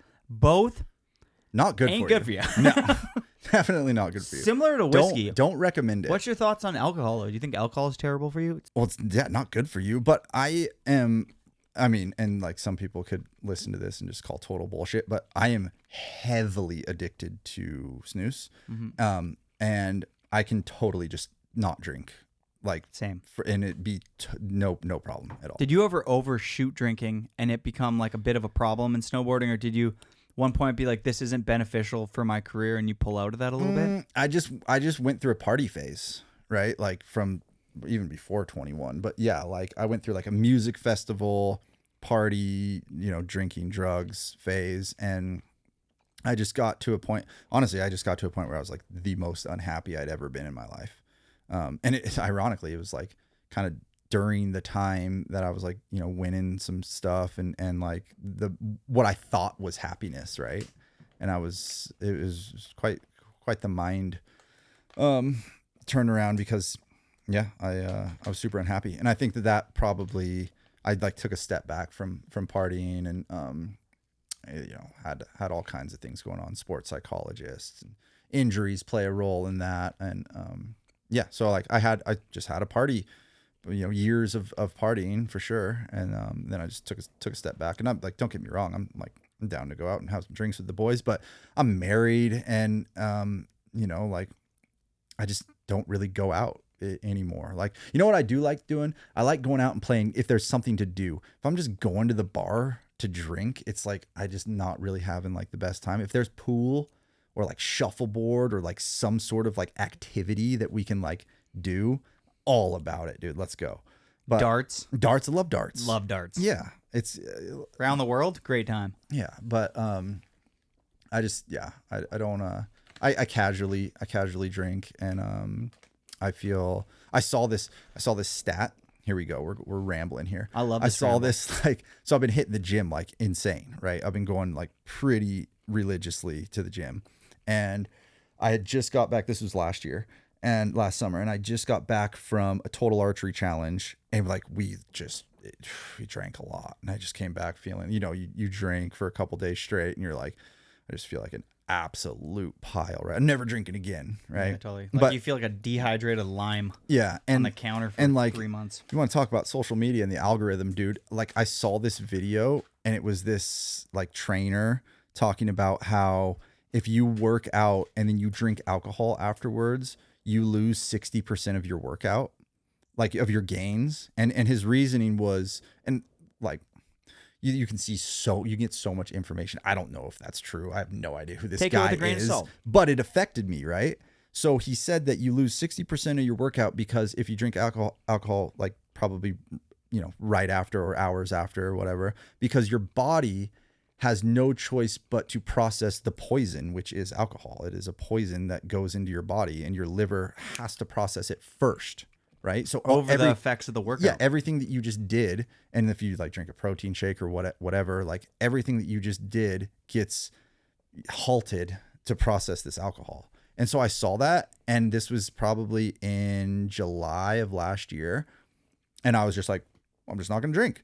And so I didn't drink all throughout until hunting season, which was in September, and I was doing this film with Scotty Lego. And I'm talking to him and I'm like, should I bring some beer? He's like, yeah. So I call 10 Barrel and I get like this pallet of beer and I bring all of it. And I still hadn't drank yet. And I get to hunting camp and Scotty's like, dude, I'm not drinking right now. And I'm like, really? I just brought all this beer. And so I just ended up not drinking because Delicious beer at that. dude, and it was cool though, because I just started giving it away to anybody I saw. I'd meet some cool dude in hunting camp or whatever. And I just give him a case of beer and give him a case of beer. You know how many happy faces? Oh yeah, it's great. But anyway, so yeah, that's my ramble. Let's get another one. Did you at one point, I'm imagining, John and you guys both start filming for Standard. Did you start to feel like you were just like John's little brother and not? See, that's I know such it's a common question. And no, dude, I never felt that. I really didn't. John was just on his a whole nother level. And you always just like respected that and knew that you had your own lane? You know what but you know what I did was this was my thought process. And this is true. As I was like, he's 4 years older than me. I got 4 years to catch up to him. And that was like my motivation. And I'd always see him riding and getting last part and first part and whatnot. And yeah, that was always my motivation, was to just like, follow in John's footsteps. And we're totally different. We have a lot of similarities. Just in life in general, we have a lot of similarities in riding, but we're also have completely different riding styles and different approaches. And it took me a while to kind of like figure out what that was for me. And it kind of started for filming with Standard with Travis Robb. Shout out Travis Robb, Canadian OG. He was letting me stay at his place in Squamish, and I actually, golly, here we go with the ramble. That year, New Year's Eve, I was riding Mount Baker backcountry, and I hit a tree stump and I shifted my sacrum. It was the most painful thing ever. And I didn't ride for like a month. What's your sacrum? Yeah, it's like your ass. It's like basically, it's like there's this kind of like diamond shaped thing that like, it's like right before your tailbone. You know, your tailbone is like this tiny little like tail, really. It's like connected to that. And it's like a diamond thing, and it shifts, and I shifted it, and it was like so painful. So I kind of thought like, I didn't know if I was going to really get to ride much that season and whatnot. But anyway, we were filming for Aesthetica, and it was a grind of a year, but I ended up getting first part, and it wasn't anything crazy, like my ending trick was a front 7 on the Seagram's poppy jump. You used to go the old way into Seagram's, and it's like the jump Lando had a bunch of clips on. We call it Lando jump. Yeah, that's the one. I had my ender was a front 7 on that. So it wasn't anything like crazy, but I was super proud of that. It was my first time ever getting first part. And John was always getting that. And he was pretty, I think at that time he was maybe shooting for Forum. Yeah, I think he was. And so, yeah, I really never felt like that I was just in John's shadow. I think everybody else did, but that wasn't something that like I was ever, that really never affected me. Because That's awesome. Yeah, dude, I loved watching John kill it. Like I loved it, and what it did was it motivated me, right? It lit the fire, and John has this just drive that is not normal, and it like forced me to like have that, to try to tap into that, you know. And so I thought it was really cool. It was a really good like motivator. And I guess it could have gone either way, right? But yeah, it didn't, and yeah, thankful for that. You had 1 year, I think 2 years, where you were doing standard. You started to kind of blow up, at least in my eyes, being in Winnipeg. You know, getting some ads with some big companies, being enrolled in standard consistently. But then you kind of got injured for a couple years, I feel like. Yeah. Was there a bit of a spiral at that point in your life? You know what I mean? You're doing standard, you know, you're killing it, but like your brother's like fucking turning into this uber pro, and then you got 2 years benched. Yeah. With some, what were your injuries that year? Yeah. So basically what happened, it was kind of just a chain reaction. First was the sacrum, and, you know, whatever, I still had a full season. And then second, that next year, what film was it? I don't remember what the next one was with standard, but basically the next year I was riding park at Mammoth, and oh my God, dude, no, that's not true. That's when I got hurt the second time. I was riding, it's Palisades now, but it used to be called Squaw. And, I was riding Palisades, and, there's like all these cat tracks on KT that kind of come down, and I was just solo, just like soul shredding one day. And I did this like front three off this cat track, and I didn't realize that I took off too early, and I landed directly on another cat track. And it just totally, it didn't break my foot, but it sprained my foot really bad. And so that year, I can't even remember. I may have had like a really small part, but I also may not have had any part that year. I don't think I did. And then the next year, I was riding Mammoth, and I did this switchback 5, man. And I just, like, for whatever reason, I just do them super corked, and I just landed weird, and I just caught my toe edge, and I just folded my back foot, and it sprained. I like broke some cuboid bones, and it sprained like my whole like metatarsals, my first metatarsals, and I tore a ligament. It's called the Lisfranc ligament. It's in your first metatarsal on your foot, and you can't really repair it because it's so small. And they were like, we could fuse your foot together, and I'm like, I just don't really want to do that. And so now, like, it affects me now. Like when I walk, my foot collapses in, and I'll probably deal with that later on down the line, but we'll banking on technology, you know what I mean? Give me a new foot. So there was just 2 years in a row where I just didn't really do much. And I was on Nike at the time, and I think I probably took it for granted, just snowboarding in general.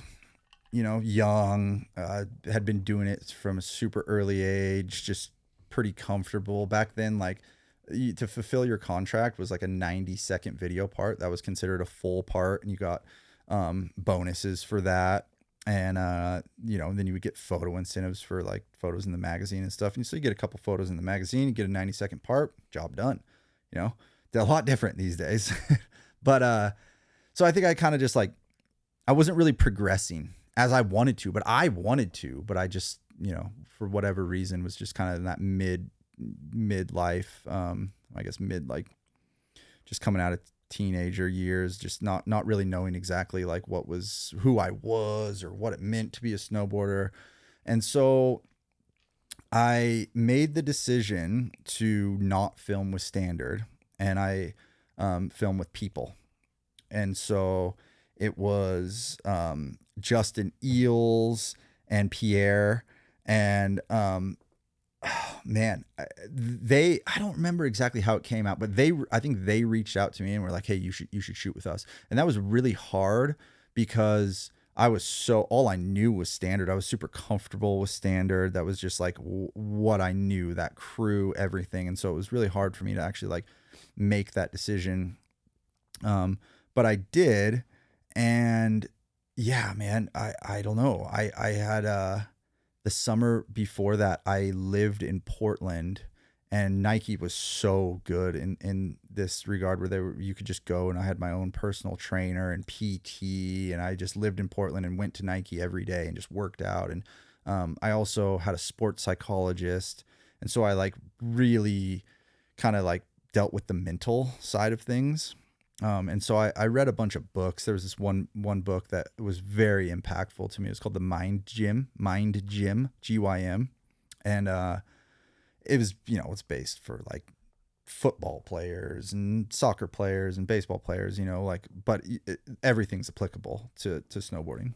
And so that really helped me. And so I just went into this season filming with people with just a totally new outlook, right? I wrote down goals, right? I had every trick that I wanted to do written down in a notebook, down to the grab that I wanted to do. It was like front 10 double melon, and I'd never even tried one before, like stuff like that, because the doubles were like the hot thing going on right there, and I'd never done one, and so I wanted to do it. And so kind of like right before that season started, I had a meeting with the people at Nike, and shout out Nike, dude. That was awesome. That was such a cool program to be a part of. Like, I was one of the original signers in that. Barrett Christie actually reached out to me, and she was like, "Hey, Nike's getting back into snowboarding. I think you'd be really good for it." And so like, shout out Barrett. But yeah, Nike was awesome. But I had I'll never forget it. We were in Portland. It was a one-on-one lunch, and I was told that I needed to do better. They were like, you need to ride, you need to like do these tins and double corks and whatnot. And like at the time it was kind of hard to hear, but also it was what I wanted to do. That was how I wanted to ride. That was how I saw myself riding. That was where snowboarding was going, and I wanted to learn that stuff, but I just been hurt for the last 2 years, so I just hadn't really like had that opportunity. And so I had this like super hard conversation, and I came out of that like pretty down, but also I had just done all this work with the sports psychologist. And so I kind of used some of those tools that I had learned to like, work through that. So I used it as motivation. Right. And so I was like, I'm living in Whistler all year, and I'm growing a beard.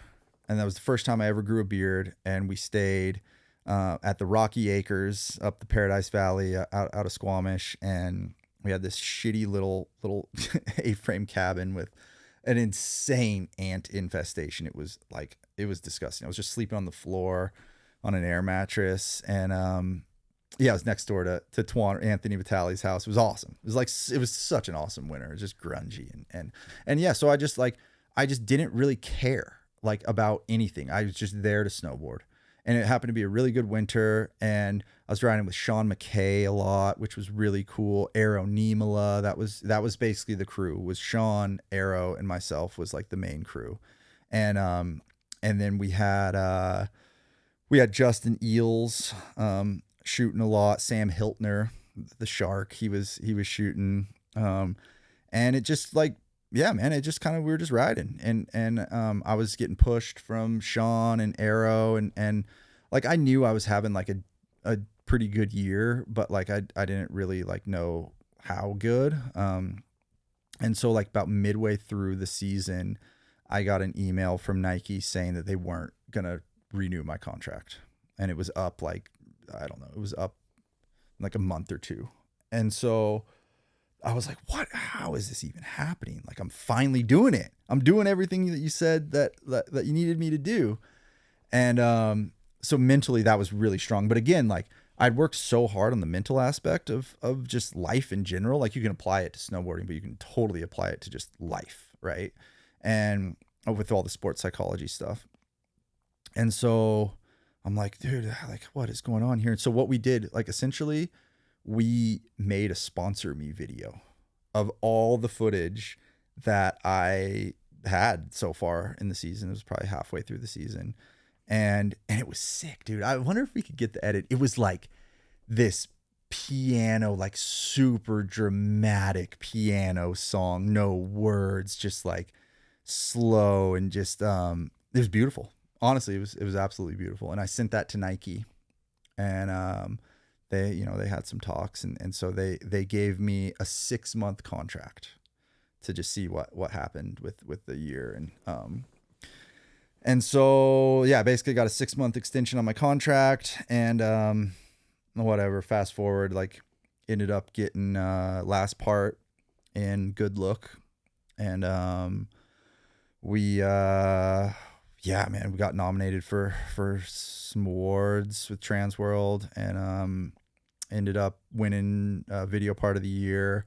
Lost rider of the year to Travis, rightfully so. That was the year Art of Flight came out, so there's no competing with that. Well, you did. You just competed. You got video part of the year over. Like, that's huge. Yeah, In those years, I did not expect that to happen at all. I thought Travis had it mopped up for sure. So that was a huge honor. And another cool thing was the 2 previous years, John had won video part and rider of the year 2 years in a row, and then he was hurt that year. And got nominated for both of them and won the video part of the year. So that was really special for sure. I got up on stage. Terrier and Danny Cass announced it, and it was so rude. Danny was like, Terrier or Danny was like, and the winner of video part of the year is not Mike Rayquid or something. And I was like, what, dude? It's like, tell me, I'm tripping out right now. And then they announced my name, and I couldn't believe it. I was tripping. Then we called John on speaker on stage. It was pretty cool. Man, that was definitely like a career changing season for me, for sure. Not only for just like proving to whoever cared that I am a good snowboarder, it was more to myself that like I am a good snowboarder, because during those years of being hurt, like I literally didn't even think that I was going to snowboard anymore. Like I was in a dark place, man. Not a good place at all. Without going too far into the weeds here, like I've never had high self-esteem. I have really high highs and super low lows. I mean, we all go through it. Some people worse than others. I go through it now all the time. I was in a very, very low place in my life, for sure. Super dark. And I'm really thankful to have made it out of that one. And man, I don't know, like that was just that changed the whole trajectory of my snowboard career was that season. And a lot of it has to do with, like, the snowboarding was the snowboarding, right? But a lot of it has to do with, Pierre and his editing. He and fucking golly, rest in peace, Pierre, man. Yeah, let's take a moment here. God. Cheers to Pierre Minhondo, who's done more than most realize for snowboarding, and I'm very grateful I got to spend some solid amount, a good amount of time, I would say, to get to know somebody, thanks to Rusty, who was filming with him, and he stayed at Rusty's house, and just an amazing soul. Absolutely. And I mean, I get goosebumps just thinking about it, but such a tragedy. And yeah, I mean, we could just use this time to just like, if you're going through it, like, reach out, man, for real. People love you. They do. You, whether you know it or not, like, people care about you, and you do have friends, and it doesn't matter what you're going through, like, reach out. And it's a lot easier said than done, but man, if you're going through it, like, hit me up, dude, like, for real. Even if you don't know me, like figure out message me, whatever, man. I love talking to people, and just trying to be a positive influence on their life, 'cause I go through it. Right. And it's, I mean, we all go through it. Some harder than others, or darker than others, but man, reach out, 'cause it's important. It's wild how hard humans are on themselves. Yeah. Like for everything, things that like happened in childhood that had nothing to do with them, that were clearly out of their control. You were a child. You know what I mean? Totally. And they'll beat themselves up forever over that. Yeah. When something's happened, it's done, and you have to just find a way. You have to. It's survival at one point. You have to process it, right? Excuse me, we're in Canada. Process. You do need to process. You need to process it, but no, because if you just but bury talking to it, somebody is the best way to process it. But it's also hard to open up to somebody, like, unless you really have a good good support, you know, like it is hard. What I'm realizing now, because this conversation is so, people have opened it now, Which is awesome. everybody in life after the age of 25 gets dealt some really fucked up, shitty hands. Yeah, for sure. And so, like, that's the reason why you got to reach out, is because more often than not, when you do, you find a lot of common ground with somebody that you're like, what? You went through that? Like, and they're like, yeah. Yeah, And this is how I got through it. Then all it takes is just that little bit of connection to like be able to feel comfortable and open up with people. And it's like, and I also think a lot of it is like when you're a kid, you're trying to be tough and, you know, not show your emotion, and you tend to bury things, you know, and like, it's part of life, you know, like it really is. And so, yeah, man, like, reach out. It's okay, right? It's okay. What's people say? It's okay to not be okay. Is that? Yeah. Yeah. Yeah. Yeah, it is. So I also think that, like, what you've done, like, let's say if you know that Eric Jackson is somebody to beat up on Eric Jackson, like, what environments are going to allow you to excel and live a happy life? Being out in nature, fishing, for hunting, snowboarding, Yeah. exercising, your diet. Like, you are taking the correct steps to beat whatever demon that you have inside you, like we all do.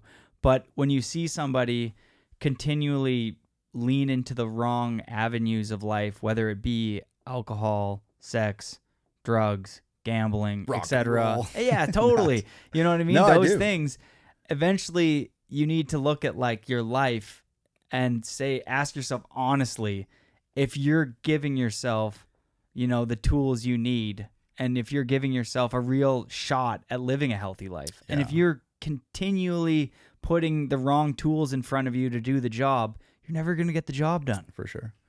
And but I mean, dude, again, it's hard, man. It's hard. It's so easy to tell a like, friend. oh, It's like when somebody's going through a shitty relationship and you and all your friends can see, Yeah. but your one friend, John, who's in the relationship, or David or whoever, they can't see it, but you're like, dude, this girl's terrible Yeah. to you. She speaks to you poorly. Like, you need to leave her or him or whatever. And they don't listen. Yeah. But when they're the ones giving the advice to you, it's easy. Yeah. But vice versa, it's tough. Man, and you know what else? It's like, even what I said, I'm like, reach out to me. It's like, but also, you never know, like, if your friend calls you and you don't pick up or whatever, you never know, right? Like what's actually going on. And I had a situation last year where a friend posted something and I commented and I was like, dude, sick. It was a fish. I was like, sweet fish, man. And then he messaged me right away and he was like, yo, let's catch up. And I was super busy. And I was like, yo, like, I cannot talk right now. And he likes to talk, you know? And I'm like, I know what this conversation is going to be. We're going to be talking for an hour. And I was packing for a trip and I was like, yo, I'm going to be driving tomorrow. I'll call you on the road, you know? And he kept messaging me and I just felt like something was wrong. And so I called him. And without going too far into it, like, he was on the ledge, like full on the ledge, dude. And this dude he probably lives, you know, 4,000 miles, maybe not that far. He lives a long ways away from me. And I'm like, there's nothing I can do other than talk him off the ledge. And then I just started calling anybody and everybody that I knew that knew him. And, you know, long story short, some friends went over to his house and, you know, like stayed with him and like made sure that he was okay. And, you know, I was just spending some time with him this spring and he's doing so good. And he thanks me. He's like, dude, thank you so much for that. And I'm like, dude, I didn't do anything. I literally didn't do anything. I did what any just like decent human being would do. But I was this close to not calling, to not talking to him. And who knows? Like, he literally told me, he was like, I'm doing it, you know? And he was like, this is how I'm going to do it. And I don't want to live anymore. I'm such a piece of shit. And so like, yeah. dude, that's, and so like, whew, I'm like so thankful that happened. But at the same time, I very well could have not called him, and he could have taken his life. And like, oh man, that would have just been so gnarly. But and so it really made me be like, man, you like answer your friends' phone calls. You know, if you're super busy and you know they're talkers and they're gonna want to talk for a while, just be like, yo, I can't talk right now. But like, you good? And there's so many times like your parents call you, you know, and I'm like, I can't talk to my parents right now. You know what I mean? Just like, it's important, and you never know. So yeah, answer your friends' calls, man. That's a great piece of advice. I've missed some friends' calls, and Really? yeah. Yeah. That was a tough one. Yeah, dude. I mean, it's so hard, dude. It's so hard, man. Like, Yeah, especially when you know that fucking friend's a talker. Like, fuck you, Mike. I love you, dude. But he called me. He was in Vancouver, and I thought that I would have. I was like, oh, you're in Van, like, you know. I'm not gonna hang out with you. He's from Winnipeg. Yeah. He's in Vancouver doing work, and I avoided his call. Yeah. And he actually didn't die from suicide, but he did go home, and he partied really hard, and he passed away as soon as he got home.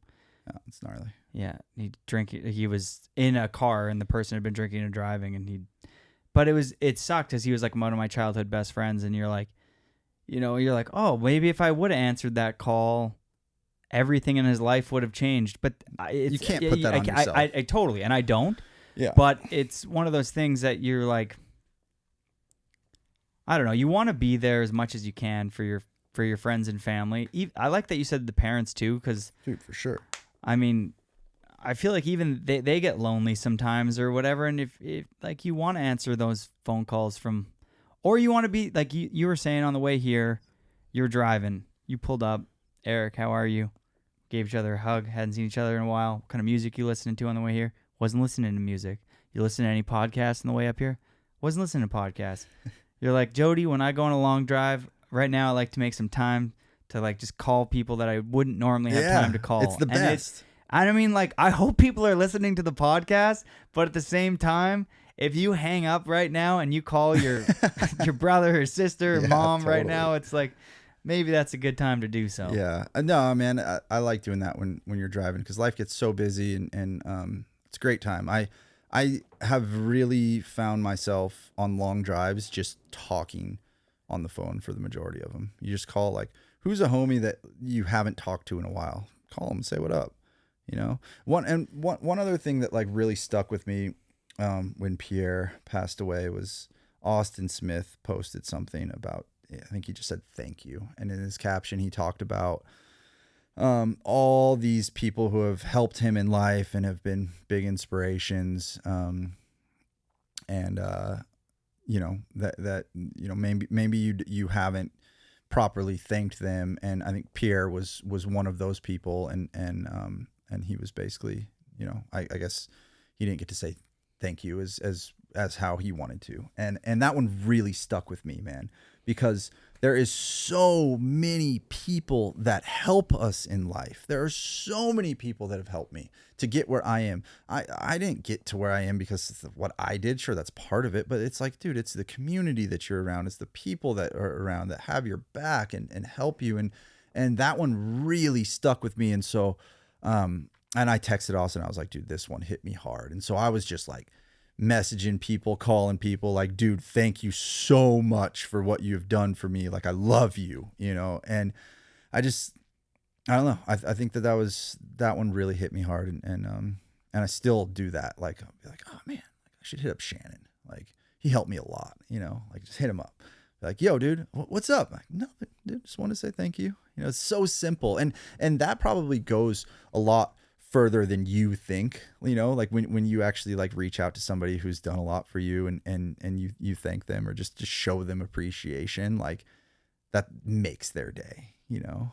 And I think it's important to do, man. Show the love, show respect where respect is due. And just like, man, I'm really thankful in life. Like snowboarding, there's been times in snowboarding, like for example, when I got let go from Adidas, where like I was bitter, for big time bitter. I was like, what I thought was, you know, having the best year of my life, filming with Travis for the 4th phase.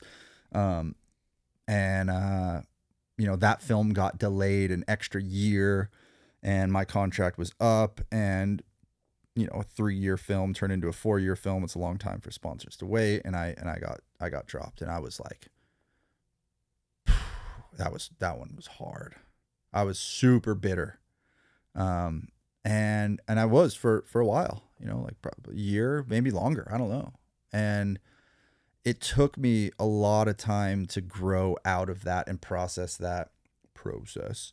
And, you know, like I came out just so thankful. I love snowboarding, dude. I am so thankful for snowboarding. It has taught me so much about life in general, like coming from a high school dropout. Like I got to start traveling the world at such a young age. You just learn so much about different cultures, and you meet people, and you just like, you learn about life, you know, and I got to learn about that at a really, really early age. And I'm just so thankful about that. So like whatever happens in snowboarding, I am, at the end of the day, I'm just so thankful for it. And it's taught me so much about life in general. And yeah, thank you, snowboarding. Well fucking said, Eric. I'm gonna steer it back a little bit. Steer it back. I'm We're gonna steer it back. rambling. No, dude. this. You know what? I love you, dog. Dude, it's I love good you to see too. you. I know. Thanks, it's been a man. minute. We locked this podcast in last night at like, Yeah, dude, last minute. We're going to Rasman's bachelor party. that's right, stag. I've been calling him a stag. Whatever dude. it is. Yeah. So this was super last minute, but Eric and I had the pleasure of filming with one of my heroes, and they sometimes they say don't meet your heroes, sometimes they say do, and I had the pleasure of meeting one of mine, and it was some of the best snowboarding I've ever done in my life. And a big part of that was to be surrounded by a bunch of individuals that I really looked up to, whether that's Belzil on the technical aspect, or Rasman being able to clearly communicate how I'm thinking in my head, or just being around one of my heroes, Eric, and seeing that live and like wanting to like push my riding, because I'm riding with you, and it was a special time, minus the one time we were going up Chocolate Bowl and the whole thing slid, and I thought you were gonna die in that avalanche. Do you remember that fucking shit? Oh, what do you mean? Do I remember that? Yeah, that was like one of the scariest times of my life. Dude, that was the most scared I've ever been in my life. I thought you died. Well, not died. I thought you got caught in that slide, because basically that was, okay, look, Chocolate Bowl. A lot of people who are going to listen to this know what Chocolate Bowl is. It is a massive bowl that slides often, but it is like the main, one of two main traveling routes. I guess one of three, but like pretty much you got S-Chute and Chocolate Bowl, and you know, you go up that. And so it's a spring day, and we knew it was going to be warm, but we were up super early. It was Mikey, Leyland, I think Craven was in front of us. Yeah. And Craven blew a belt like halfway up the climb. And so we waited down at the bottom, and they changed their belt, got up, and I'm on an old, it was a 2000, it was JP, I bought JP Solberg sled. It was a 2012 146 Yeah, you did not track. have 3-inch paddles yet. Nope, it was a 146 track. And I was just like, that was like when everybody had the new 850s. I'm like, I don't need an 850. I've been getting everywhere I need to go on this sled. It's all good. But it was deep that day. And man, I believe like Rasman went up. I think Noobs and Belzil went up. And then I went up and got like, I was going to get stuck. And so I like ripped a shitty and came back down. And as I was coming down, you were going up. And then so I got to the bottom, and then I turned around, and as I'm going up, I'm like halfway up the climb, and the entire a cornice failed, and the entire face goes. And so I thought you may have been like in it. But so anyway, like thankfully I saw it like, you know, with time. And so I turned around, And I got down to the bottom and I pinned it as fast as as far as I could up the opposite slope. And I just pinned it until I got stuck and got off my sled and ran as fast as I could. And dude, I just get engulfed in the powder cloud. Like it hit hard. It's crazy how much power those like the burst of wind will hit you. I want to say that was a class 3. Dude, I don't know. It wasn't huge. I think it's a class 3 to class. It was from my angle, and I was the person who had the best view out of anybody. Yeah. It looked like it was out of National Geographic. Dude, it was insane. It was the chunks, fucking a huge avalanche. like V-dub bug chunks at the like bottom. my heart has never sunk that. Like I have been through what I would say most people haven't been through in life. I'm not saying everybody, but like when you're out in the mountains for 20 years, like we have been, Yeah. we've been through a lot of stuff. And same with the streets. It's just like, you're putting yourself at risk. You're trying to manage those risks the best you can with that crew. And that day, my stomach sunk to a whole new. We were on a filming spree. Yeah. We just all got to really start to get to know you, and then that fucking happened, and I was like, he's my favorite. What the fuck? I just panicked, I remember. And then we got onto a high point. Luckily, Rusty is so good in the mountains. Yeah. He was just like, immediately, he was just like, and I was a bit of the rookie at that point still. He was like, we'll get to the highest point. We'll see if we can see him, and then we'll move from there. Once we know our crew is safe, then we will proceed out, which is totally what we should have done. And you're on radio. Yeah.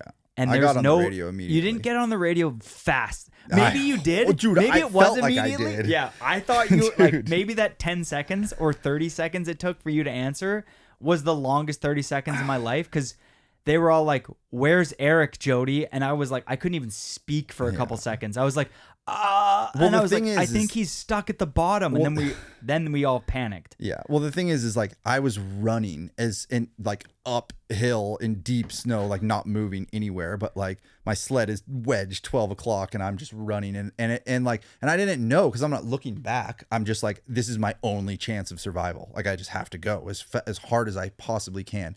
And when the powder cloud hit me, it just went dark. Like everything was dark.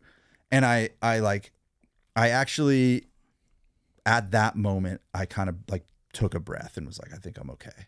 Because, it just, it was loud and then it got quiet and then, and it's crazy, dude. You're breathing in those particles. Like when you're actually like in a slide, like that's so gnarly. Like it's basically you're breathing in powder particles and you can't breathe. And, yeah, it was really gnarly. That was a really, really gnarly experience that is so crazy, because we've gone up Chocolate Bowl like hundreds of times. Ever since that day, I've always took that whole entire bowl very serious. Oh, me too. The amount of times that I've pulled up to Chocolate, anywhere where it could slide, one day it will slide. For sure. And it will be a cat. Like if it can go big, it will go big one day. It'll be all of the right things will happen. And the snow will fall on top of a layer. That's weird. Yeah. And the sun will hit on the right rock. Cornice and one will fail. day, it'll happen. But like to me, honestly, that was a really heavy experience for me. But the fact that Mikey, Craven, and Leyland, there may have been somebody else there too. They didn't even know. We're literally stuck right there. They were just ahead of us. We were waiting at the bottom for them to change the belt, and as soon as they went, it's true, 5 minutes probably. Like, dude, it was maybe less. And if in that case, I'm not going to say game over, but like they're getting hit over. For sure. Game over. Dude, we didn't even go down that way because the debris pile was so big. We went down S chute. Yeah. We were like, oh, we can't go through the debris. And I'm pretty sure you went home shortly after, and we had an incredible day that day. Oh yeah, we hit Curtis cover jump. Yeah, we got clips that day. We hit 2 huge things that day. We got what else did we hit? We hit the step down right next to Curtis cover, but that was evening. We hit something else in the morning too. We killed it. We got like 12 shots that day. Yeah, that was like a solid spring day. What did you do on Curtis cover? Double wildcat? Yeah. Switchback 7? No, Belzil did switchback 7. I did double backy. I did a front 12 to my head. That's right. Oh, I did a back 1 FT on That was sick. That's right. And then I did something on that step down, like I don't remember, cab 5 maybe. But yeah, we got like, I think we got 3 or 4 clips that day. Yeah. That was a wild one. But we're going to do an e-break here again, which I'm glad we pivoted and went to that fucking story because I almost forgot about that. But this is what I like about podcasts. Like, you can have this roadmap of how you want to like lay it out, but it's at the end of the day, it's just you want to take some pit stops. It's just a conversation, dude, and the conversation is going to flow naturally, and it's going to go here and it's going to go there, and I think that's the most important thing is for me to just tell you once because we skipped over it, but the good look part. Okay. Oh man. You have your brother John, who's filmed one of, I would say, top 3 video parts ever filmed in Fuck It at the time for what it is. It's a 7-minute video part, 2-song ender for Forum Fuck It, and he filmed a video part with Art of Flight that year. Probably 10 minutes of the best raw timeline ever filmed in snowboard history. Totally agree. Don't ever forget that. If you haven't seen it, watch Art of Flight and then think about after the Whistler season ended, John Jay went to fucking Alaska and filmed Art of Flight after he filmed a 7-minute part for fucking Forum. Yeah, it's insane. But then little bro, fucking Eric, films fucking a 2-part ender for Good Look, gets video part of the year, and that part is fucking one of the sickest POW parts of all time. Actually, like 30 minutes ago, you said something about like, me and John like to ride different things and we're different snowboarders. It's like, no, you aren't. You guys are both absolute psychos with slightly different styles in the backcountry, but you're both calculated, risky, talented senders. Like, dude, the skill set in your brother's feet are something like, it is so special. And I had the privilege of getting to see you for multiple years on different occasions, ride live, and it's just a skill set above. John Jay, I've only done, I think I did 2 or 3 days with John. Dude, your brother? Oh, like, he's insane. He's the best. Fuck, he's so sick. He's such a freak. Man, well, thanks for the kind words. You're pumping my the Jackson tires. brothers I are 2 of my favorite boarders. It's just and another thing is you guys embody... I think you and your brother do such a good job of embodying snowboarding. Like, you guys are such good advocates in all realms of just being snowboarders. I love snowboarding, man. I love it so much. I love the community. I love like what we were talking about earlier. I love where snowboarding came from, and it's given me so much, and I'm so thankful for it. I love snowboarding. Yeah, you must have had you must have been stoked when it was Good Luck and you'd never done a front 10 double in your life and you laced one first try and it was your ender. That was actually crazy. That story, should we e-break? Let's e-break. Let's talk about my so we built what is that even called? What is that? Rainbow? No. That was up face. What's that step down called? Is it Colorado? Sacramento? Sacramento. I want to say Colorado for some reason. Sacramento, right? So we built that jump on like just to the lookers right of Sacramento. Yeah, we call that, I don't know. I always call that the Pat Moore jump. Yeah, I don't. But like, we hit Sacramento first, and we were sessioning it, and we had the jump totally done, and it was Arrow, Sean McKay, and myself. Legends, by the way. Love those guys. And we weren't sure how long we were going to get light. And I had to leave the next day to go on this Dakine trip. We were going to Golden. And I was like, I'm hitting this jump. And the whole time building this jump, I was like, I'm going to do a front double. I'd never tried one before. But it was funny because I was talking to my brother about it. And John gave me this advice. He was like, hey, like, break it up into 2 parts. And I'm like, what do you mean? He's like, you do these like super corked switchback 5s, like the front double is going to work great for you. Just think about doing a super corked front 5 and then go immediately into a switchback 5, and it's going to come around perfect. Good breakdown, and John. So, yeah, right? And so like I had that in my head because, you know, he's my brother and I talk to him a lot. And so like, as I'm building this jump, I'm just visualizing. And so we go and we hit the Sacramento cliffs, and I'm like looking at the sun, and I'm like, yo, we have like a half hour max of light left. And I'm leaving the next day. I'm like, there's no way I'm not hitting this jump. And so I just like, we didn't even Rochambeau. I was just like, I'm hitting this thing first. It was like panic. And so, dude, yeah, I mean, I don't know what to say. It went up. I'd never hit that jump before. And I don't even remember if I did a speed check or not. It was like chaos. And yeah, did a front double and landed and rode away. And I actually like went to claim it. And then I was like, wait, like I can't claim, dude. And like, but you could totally see, dude. First try, like, you.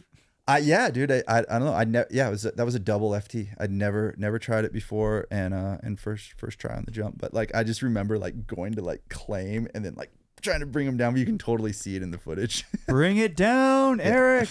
Yeah. That was a cool one though, man. That was a special trick. That's a power of visualization. All right, are we still filming right now? This is like talk shit on Jody hour. He's pissing right now. All right, Jody. He's just been pumping my tires like super hard, which I respect, but sometimes it's a little awkward, Jody. Let's talk about Jody. Metal extraordinaire. I always watch Jody's parts and am blown away at his metal tricks. And I used to dabble with some metal back in the day, but not a ton. It always kind of scared me. I always seemed to get hurt, but you want to talk about styles. Jody is the style master, and that is real. That ain't pumping tires. That is a fact. That is factual evidence. So yeah, I love watching Jody ride. Another thing about Jody is he is so funny, man. He's such a pleasure to be in the backcountry with because he's just nonstop comedy. And it's just like sometimes, you're gripped and you're gonna ride something that's gnarly and there's consequence, but Jody always like kind of breaks that tension a little bit, and I really like that about Jody. So what else can we pump Jody's tires on right now that he's not here? I mean, this podcast, like, look at this studio. This thing's great. Love to see the Airtime podcast ripping. Nice. That you're gonna like that. Yeah. Fuck this kid. I actually wasn't talking shit. I was actually pumping your tires. Sick. Mm-hmm. It's contract year out here, buddy. I think you're actually, I think you're going to like what I just said. If it's anything nice, probably not. I'll get insecure. No, dude. Well, how do you think I felt? You literally just pumped my tires for like Man, have you 5 minutes. Have you watched Good Look and then looked at your part? Not in a long time. You know what's funny about that is, you want one? Yes. 1 second. I'm gonna finish chewing on this carnal. Okay. Well, jerky. while you chew, John always talked about using "When the Levee Breaks," the Led Zeppelin song. So good. And I was like, but I mean, obviously, like I like that song too. He didn't have like claim to it, but because he had talked about that, I called him and I was like, hey, like thinking about using "When the Levee Breaks." Like, y'all good with that? I had a good year. Yeah, I was like, I think it's gonna be good. Yeah, obviously he was cool with that. But with that part, like, I knew I had a good year, but I didn't know until it actually like came out. Like that. I was like, oh fuck, this is actually like pretty darn good. Like, I used to play in my pocket my first year in the backcountry. What did I do? I had a couple bangers that first year, or a couple clips I was really proud of. Oh, you had bangers. Give yourself credit. I would play that song in my pocket of my Adidas jacket at the time. Which one? I did a cab 9 on junk hump and a front 9 on the rainbow jump. Nice. And I would play that song "When the Levee Breaks" by Led Zeppelin in my jacket pocket so loud and think about channeling my inner Eric Jackson. I love it. And it worked. I love it. A little touch point that I want to add in that part, because to me, there's 2 iconic clips. We'll go over one that's less iconic, but it was insane, was the front 7 when you G'd out, could have died. Oh, in Sonora. We call that jump the Punisher. That jump is insane. That jump kind of sucks. It shoots really well. It's really hard to land that jump. It looks terrifying. John's got clips on that jump. I hit it with John, and I want to say Matt Hammer.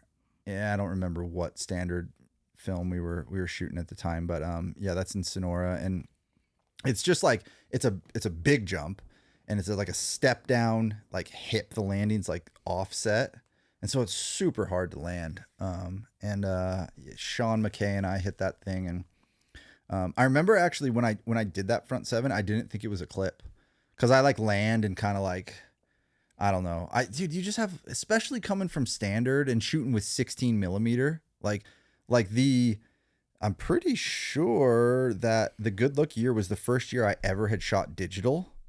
You know, everything else was 16 millimeter. So you don't know when you shoot something, you're like, I think that was a clip, but you know, the landing could be a little sketchy, might be a little bit of a hand drag, whatever. And so like your standards are extremely high coming from filming with standard films, because dude, they'll just cut your shots, you know, like if it's not A grade, I mean, not, you know, sometimes there's B grade, but like typically, that was what I grew up in. So your standard of shots was very high.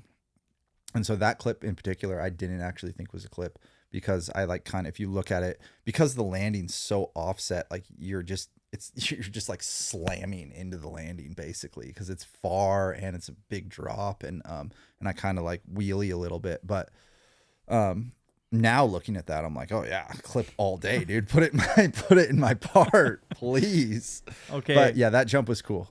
Second clip. There's a very famous Whistler spot now, and we call it E-Jack Hip. Oh man. Is there a bit of a story to that, or what? Oh yeah, there's a full story. But I mean, first of all, that is such an honor. There's so many like iconic, especially in Whistler. I mean, all over, but like, you know, in Sonora, you got like the DCP cliff and the Terrier waterfall, and you know, Whistler. There's so many, dude. You got the Lucas Huffman step down. Devon doesn't have like a Devon feature, which is kind of hard. They're all kind of Devons though. Yeah, I know they're all, but he should have, like, Yeah, to that me, is Witch's Tit, which yeah, is yeah. or a lot of things that are up. Yeah. Why am not Seagram's? Why am I drawing blank on up face? I kind of think that Dev's Switchback 5 sequence cover, Trans World cover in Rutherford, Off gas drop, like down from gas drop Yeah. a little bit. Like to me, that's always just been Devon's hit. I think the Witch's Tit, like the half cab he has on that, and like I don't know if anybody got a clip on that before, or Yeah. like why isn't the Hurley Road Gap just like Devon's the first one to hit it, and he Totally. has Good point. He's got Switchback 1, Switchback 5. What else does he have? I on mean, it? I don't dude, know, shit. but like I don't know. There's a bunch of other clips, but if you pioneer that, I don't know. There's He deserves multiple features named after him for sure. Yeah. But I mean, yeah, like that, it just kind of became, I guess, the E-Jack Hip, which is like, it's an honor. Don't get me wrong, but I don't really like that. You know, I hate calling it that. Like St. Curtis is the same way. He's like, I hate that it's called Curtis Cover Jump. Kale Stevens was out with us that day. And Epic. Oh, it was the best. Kale is the best. We got some stories with Kale that we definitely can't tell on this podcast. But I love Kale. Shout out Kale. I don't remember what our morning was like at all, but we were looking at this. It's just kind of just like this hump. It's just this, it's a weird feature, and it doesn't fill in every year. I'm good for right now. I just put a snooze in. So yeah, like we were looking at this hump. We were in Brandywine. And like, I just remember Kale being like, we should go check that out. And I'm like, yeah, let's go. And so like Kale and I go, and we sled up to it. It's probably midday, kind of that like noon hour where like the light's kind of weird and you don't really know what you're going to do. And you're trying to look for like some afternoon light. And I remember Kale being like, we're building this. And I was like, oh yeah, dude, let's do this. And being like super down. It was Kale, Arrow, and Sean McKay. And it's a big build, right? Like it has a very good, like natural takeoff, but it takes more than that. And so we built it. And the best thing about it is it just has like unlimited speed. You had to hike it too, which kind of sucked, but, you could just, the in run is perfect, and you could go as high as you can go max speed into that thing, dude. Jacket flapping full on. And so We hit it, and I did a back 7 on it, and I did 2 of them. I did one and I didn't like it, and then I did another one, and it just goes back to like the way you envision yourself snowboarding and just like trying to be a perfectionist. And I landed this back 7 and I hated it. And if you watch that clip, you see my hand, and I was pissed, dude. I whipped my right hand, and it kind of looks cool, but in my mind that was me like, fuck, because I grabbed melon, I did back 7, and and it's a hip, and so I remember like corking it out and like boning my grab pretty good, and then I let go of my grab and kind of had to like get the last 270 around, and in my mind when I landed I was like, that sucked. It wasn't a clip. And so I was like riding away, and I was like all pissed, and I like did that thing with my hand, but looking back at it, like I love that clip. That clip's awesome. You know? As you get older, you're like, yeah, young Eric was incredible. I'm like, yo, I'll take that clip any day today. And so that was the first time we hit it, and then I was like, dude, I think you can go massive on that thing, because there was so much speed. I was like, I want to build that like better, because it was kind of a quick build, and it's like, we should build that thing, throw 2 more blocks on it and just poppy, and I want to go to the fucking moon on this thing, right? And I remember we Rochambeau'd to see who got to hit it first, and McKay hit it first. Wait, so just to interrupt, this was you Second rebuilt time. it? Yeah. We waited. I mean, I was just living in Wiss, and so we waited, and this was also a time where like, there wasn't like that many crews around. You weren't like really racing a ton of people to things. So you were here and there, but like, yeah, it was definitely a little more quiet out there than it is now. And so I made the call. I was like, I think that you could go massive on this thing. And I did a back 7, and I was like, I was just trying to think of tricks to do. And I'm like, all right, well, I'm either going to do a back 10 double, or I'm going to do just a massive front 3.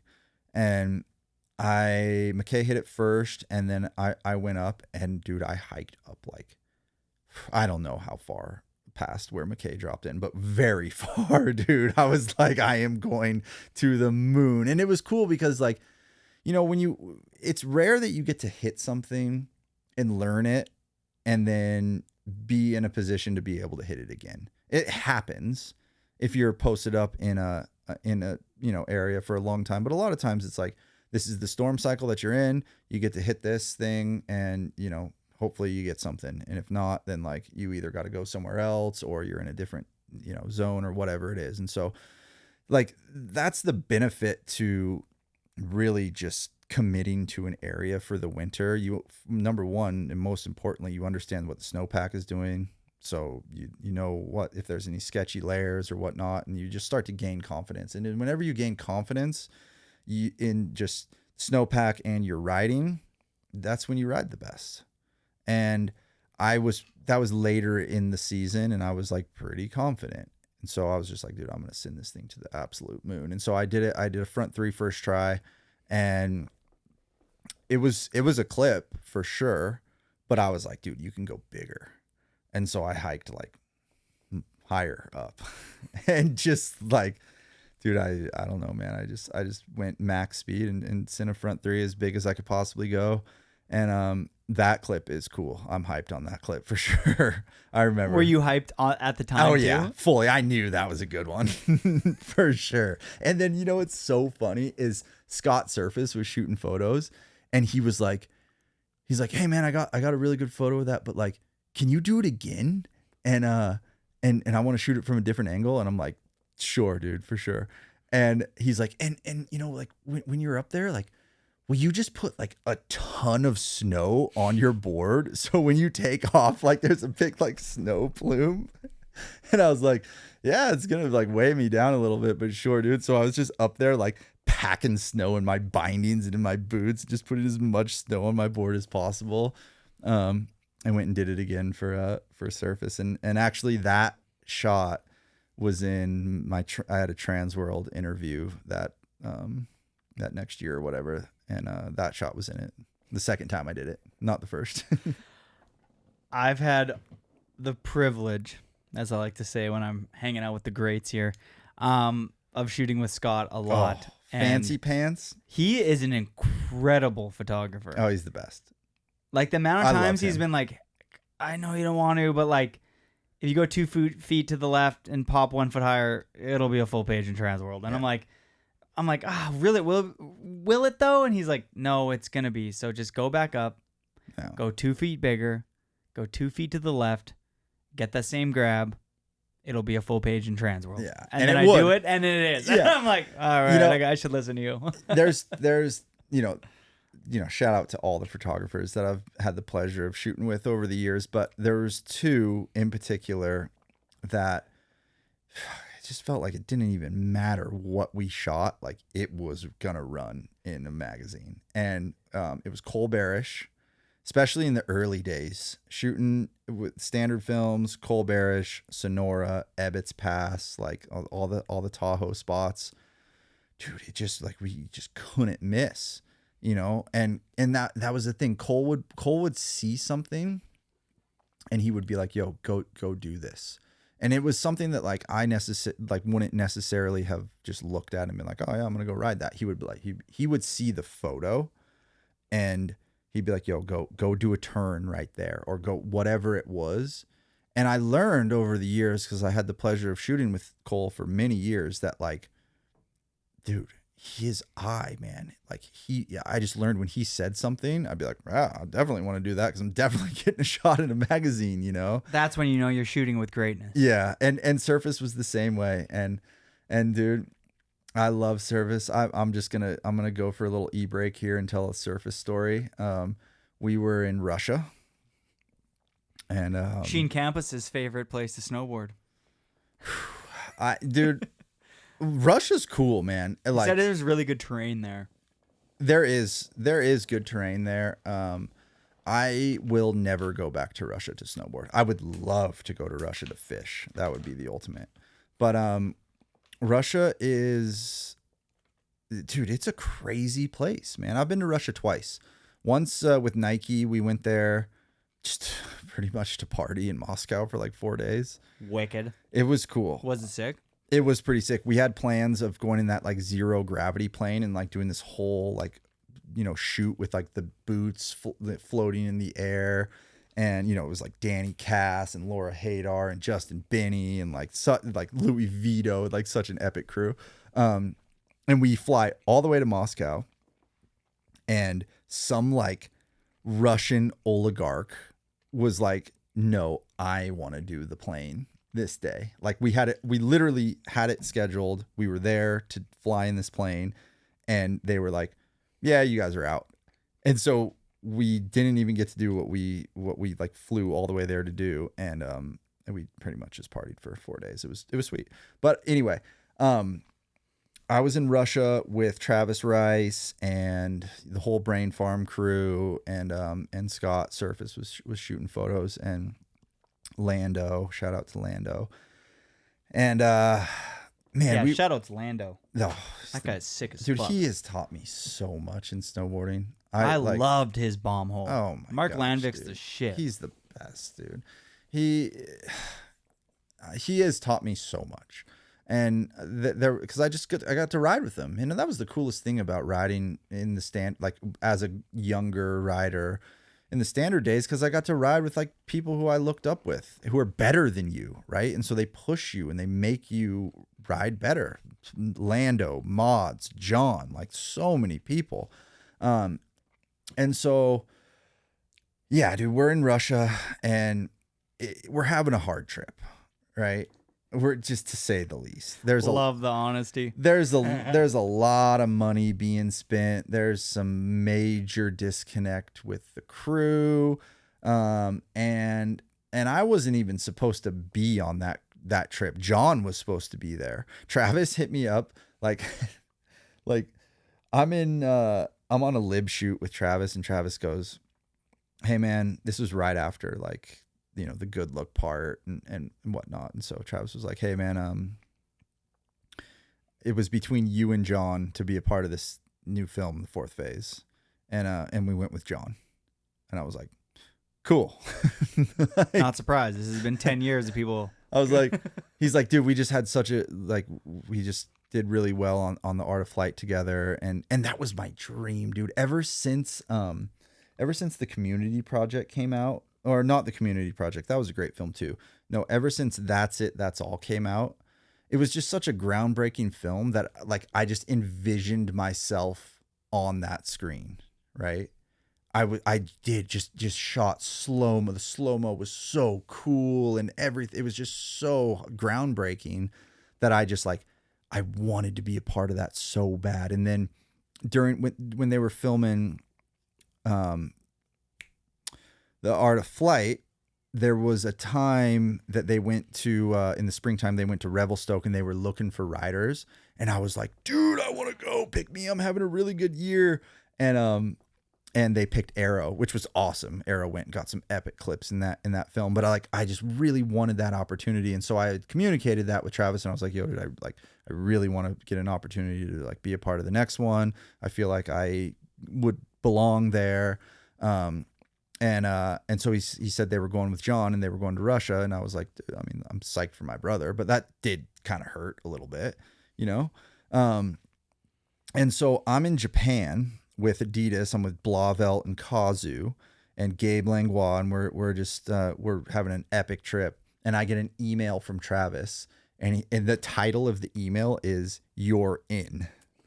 And I'm like, oh, what the fuck is this, dude? And so I open the email and he goes, your brother blew out his knee and you go to the Russian embassy in, where were we, dude?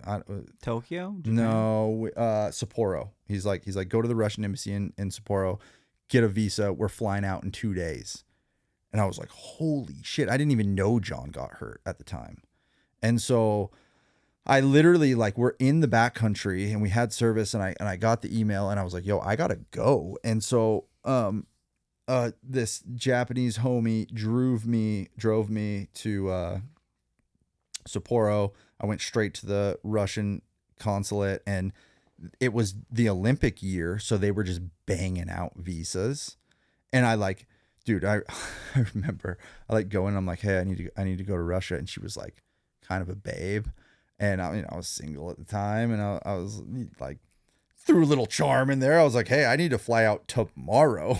Like, can we do this? And dude, they just like fast tracked my visa. I flew to Tokyo the next day and stayed the night in Tokyo, met up with Trav and we ended up going to Russia. So that was how that was like the whole reason why I got on the fourth phase was because John got hurt.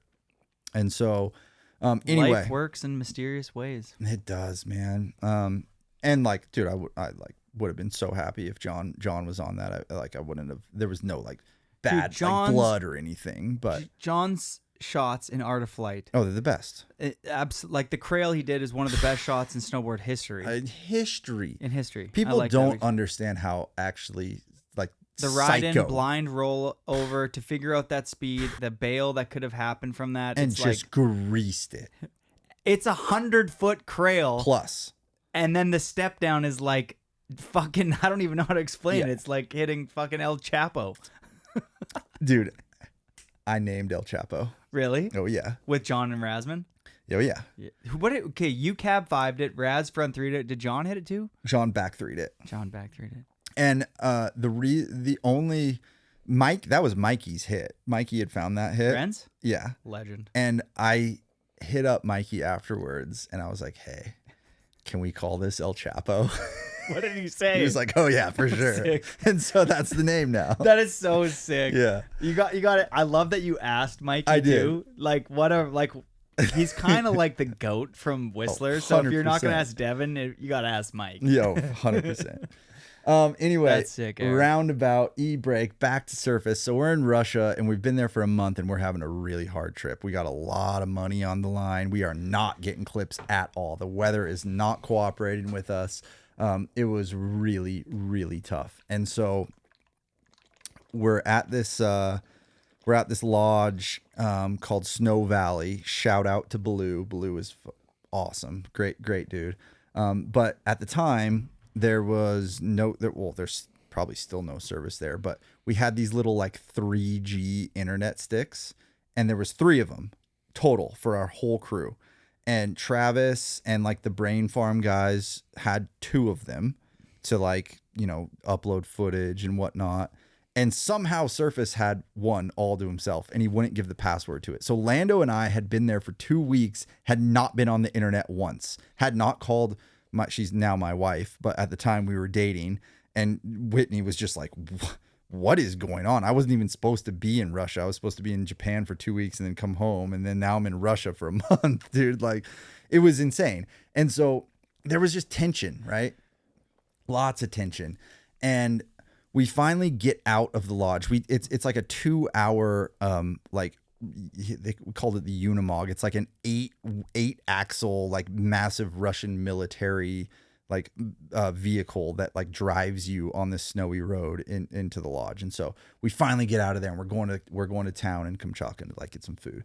And so like we go and we stop, and there's just tension in the crew. And so like we stop, and Surface he like gets out of the bus, and he's got his phone in his hand, and he's got his little 3G internet stick, and he's like texting, and we all just start throwing snowballs at him, like Greg Wheeler, like Bungie, and I think Travis was even involved too. Jimmy Chen. We're all just throwing snowballs at him, right? And I was just talking shit probably, and Surface just like keyed in on me, and he like grabs this snowball, and he like walks like point blank range to me and just throws the snowball at me as hard as he can. And I think we're just joking around, you know, and then he tackles me, and I'm small and Surface is big. Like, I got no chance, right? And I still kind of think like we're just, you know, wrestling and like having a good time. And dude, he pins me down. He like puts his like knee on my stomach, and he like grabs this snow, and he just starts like smashing snow in my face. And I have shades on, like sunglasses on, and it cuts my nose, and I'm like bleeding, and I like lost it, dude. I got so mad. And so like I'm fighting as hard as I can, but he's beating me obviously, but I'm like fighting so hard. And we like get broken up because everyone was like, okay, this is actually like not a joke anymore. One too many days in Russia. Serious. And so like we get broken up, and then we get back in the Unimog, and I'm just talking so much shit. I'm just like, fuck you, dude. I'm like so mad because I'm bleeding, right? Like, and I just did not talk to him for the rest of the trip. The entire rest of the trip, I did not speak to him. And we ended up staying an extra 2 weeks. So we're in Russia for a month and a half. We get totally skunked. It's a long story. Watch the movie. It tells the whole thing. We get freaking stopped and detained at gunpoint for fucking 8 hours on this island in the Kuril's. It was insane. It was an insane experience. You got stopped at gunpoint? I remember that vaguely, but like, Jesus. Dude, it was insane. We were trying to go. Travis is Travis, and he has just extravagant ideas, and that's what makes him who he is, and it's awesome. But sometimes his ideas are just insane. And so we were trying to go. It was a 4-hour heli ride to a volcano in between Russia and Japan. And this volcano is in the Kuril Island chain, and it has it's a massive volcano, and it has a lake in the middle of the volcano, and then it has another volcano in the middle of the lake. And we were trying to go ride that volcano. So we had this weather window. So we leave Kamchatka, and we have to fly 2 hours, open ocean. It was insane, dude. Open ocean, 2-hour heli flight. And in a helicopter, and we land, I forget the name of the island, but it was just an island in the Kuril Islands, and we're trying to refuel, right? And it's just a Russian military base. That's literally all it is. And we have 2 helicopters with like a shot over camera, a Cineflex, all these, like, it looks like we're military, right? And so we get off, and then the Russian military just like boards our helicopter and sees all this shit, and is just like, no, basically. And so they literally detained us for 8 hours. And it's a long story, but they made us like sign some documents in Russia, and literally had no idea what they were saying. Our translator was like, it's like a parking ticket, it's nothing. And I'm like, okay, whatever, dude. Like, are we getting out of here or what? Like, and so anyway, back to the Surface story. This is the end of it, I swear. So Travis and I we were flying out. All of us were flying out of Kamchatka, and Travis and I wanted this like vodka. It was like this beluga vodka. It was so good. And I mean, I'll drink vodka, but like I like whiskey, right? Or scotch, and you don't just sip on vodka, but it was really good vodka that you could totally just sip on. And so we were looking for this specific bottle of vodka. So everybody was at the airport, and we're with Brain Farm with like 50 Pelican cases full of gear. Like it's chaos to travel with this crew, right? And we go and we both get a bottle of this vodka, and it's like this tiny like hole in the wall like shop in Russia, and they have like these just gnarly black like sausages, like these just disgusting looking meat. And like Travis had some whatever, like there was some tension with somebody else in the crew, and Travis and I kind of came up with this plan that we're like, all right, like we're gonna both get a sausage each, and we're gonna put them in the board bags of, you know, Travis had his dude who he put the sausage in the board bag, and I took this sausage and I opened up Scott's board bag, and I like on his edge of his snowboard, I like broke the sausage up on his edge and then like threw it under his snowboard.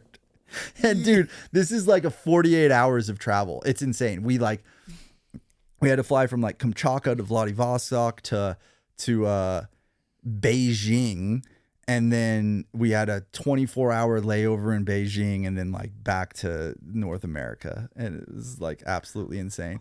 And you know what's funny is I don't think I've ever talked to Surface about that. So Surface, You'll find out because he listens. Good. He's my neighbor. Nice. Scott Surface is my neighbor. So Surface, I love you, I really do, and that's just good. Like whatever, man, that's good. You know, brotherly love right there. So. Then that shit happens in snowboarding, and there's nothing but love for you and for Scott. But yeah. you know, when you go on a trip for a long time with somebody, it's you just fucking eventually something can get under your skin easily. I mean, a month and a half in Russia on like a really hard trip, like, and everybody was sick too. It was just, dude, it was tough. What's the best thing you've ever seen Travis do with your own eyes? Snowboarding? Yeah. Dude. Oh, okay. Hands down. The crack in Alaska. Dude, that was insane. That was insane. Travis is such a freak. And okay, you are one of the best snowboarders. I have ridden with so many of the best. You are in a very special category where you're in the top I do dog. not consider myself as that, but thank you. Like, thank you. As a never consumer have. of snowboarding and somebody who's gotten to ride with a lot of the best snowboarders in the world, like, you are up there with the greatest. Then there's a very select where you got your Terriers, your Travises, your John Jays, your Kazoos, like maybe like 10-ish people, but just outside of that, the greatest of all time would be like you and, you know, Mads, and like there's and in that there's like some of the best ever. Like to me, like you and Roman and all those people are in the same category. That is an honor. Especially now I feel like you've broken into a new category in these last couple of years. When you film over 20 video parts, you go from 2004 when you would have first started filming with Standard to it's 2024 and your last video part. So it's crazy like to think you're about. still filming, not clips that are like, hey, look at that old pro who can occasionally do a cab 5 and a front 3. It's like, dude, you still do real tricks, and people like that are on the come up, like Darcy Sharp, etc., film with you and are inspired by you. You're moving into a new like Gigi's filmed that many video parts. You know what I mean? Well, much more than that, but see, Gigi still films, but you're in a Gigi category, which is an elite. There's not Devin. I think stopped at 20. You know what I mean? Like John, he made his mark. John, Gigi, like Nicholas isn't filming it. Like there's like 5, like there's not a lot of people are in that 20 plus. That's a very special. I never Travis thought of that. is in that I category. literally never thought about it. That's cool. That's really cool. I've literally never thought about that. And in the rail world, it's like that's like a LeWiff. You know what I mean? There's not a lot of people that like push past that, and it's like anybody who's ever filmed a clip knows how much effort, energy, skills, time, patience, the injuries you have to. Well, like, you just grow, man. You grow, and you get like feature selection is really important at this age, right? Like you grow in what you choose to ride. And well, you know, back in the day, I'd be like, oh yeah, I'll go jump off that. And most of the time it wouldn't work out. Sometimes it would, and it would be like a psycho clip, right? But like, I'm not really doing that anymore. I'm like way more calculated. I'm like, all right, if I hit this and I overshoot Your it or back undershoot it or five in whatever. PrÆy that you ragdoll on, it's like, dude, you're still gnarly as fuck. That was such an unnecessary ragdoll. Yeah, but that's what happens when you back five a natty hill downhill takeoff with a steep landing that has a fucking, you know what it has at the bottom? A super, super harsh compression. Dude, I landed that and I was so casual, dude. I just landed. I was all hyped. I just stood tall and was just so casual. I was just like, That whole lap was so incredible. hyped. You and Raz couldn't make it up. You jump on Leyland's turbo. You jump on the new Skidoo. You get turbo boosted up to the That's top. right, dude. And then I'm like, yeah, they made it to the top. And then you get off, and the thing that you just back 180, you back 5. It's absolutely beautiful. It's perfect. And we're all cheering, and you're riding away, probably going about like, between 90 and 100 kilometers an hour. Max speed, dude. And then your nose just goes under in the compression. That was violence, dude. That was straight violence. Yeah, that was a rag doll. Yeah, but that's why you work out, man, so you can handle that shit, you know? I don't know where we were at, but Okay, well, here's the thing. You've mentioned before that you're really hard on yourself. Do you think it's beneficial to be hard on yourself? I mean, yes and no. Like I think there's a balance, and it's really hard to toe that line, you know, because it's good to give yourself credit, but it's also good to be hard on yourself because that makes you just strive to be better and strive to like be as good as you can. But I have, you know, historically been pretty unhealthy in that way, right? Like it doesn't really matter what you do, you're always gonna find the faults in that or the imperfections in that, you know.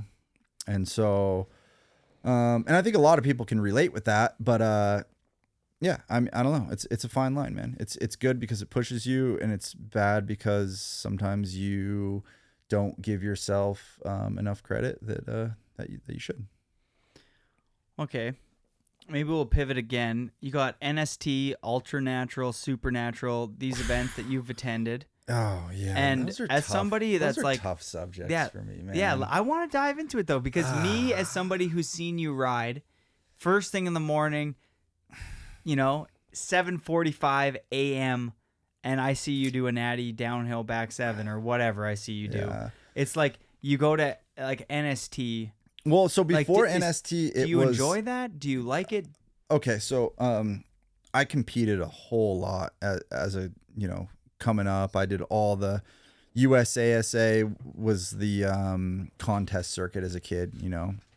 And so I did the USASA and I did the nationals. I won nationals a couple of years in a row. I won the overall slope and pipe and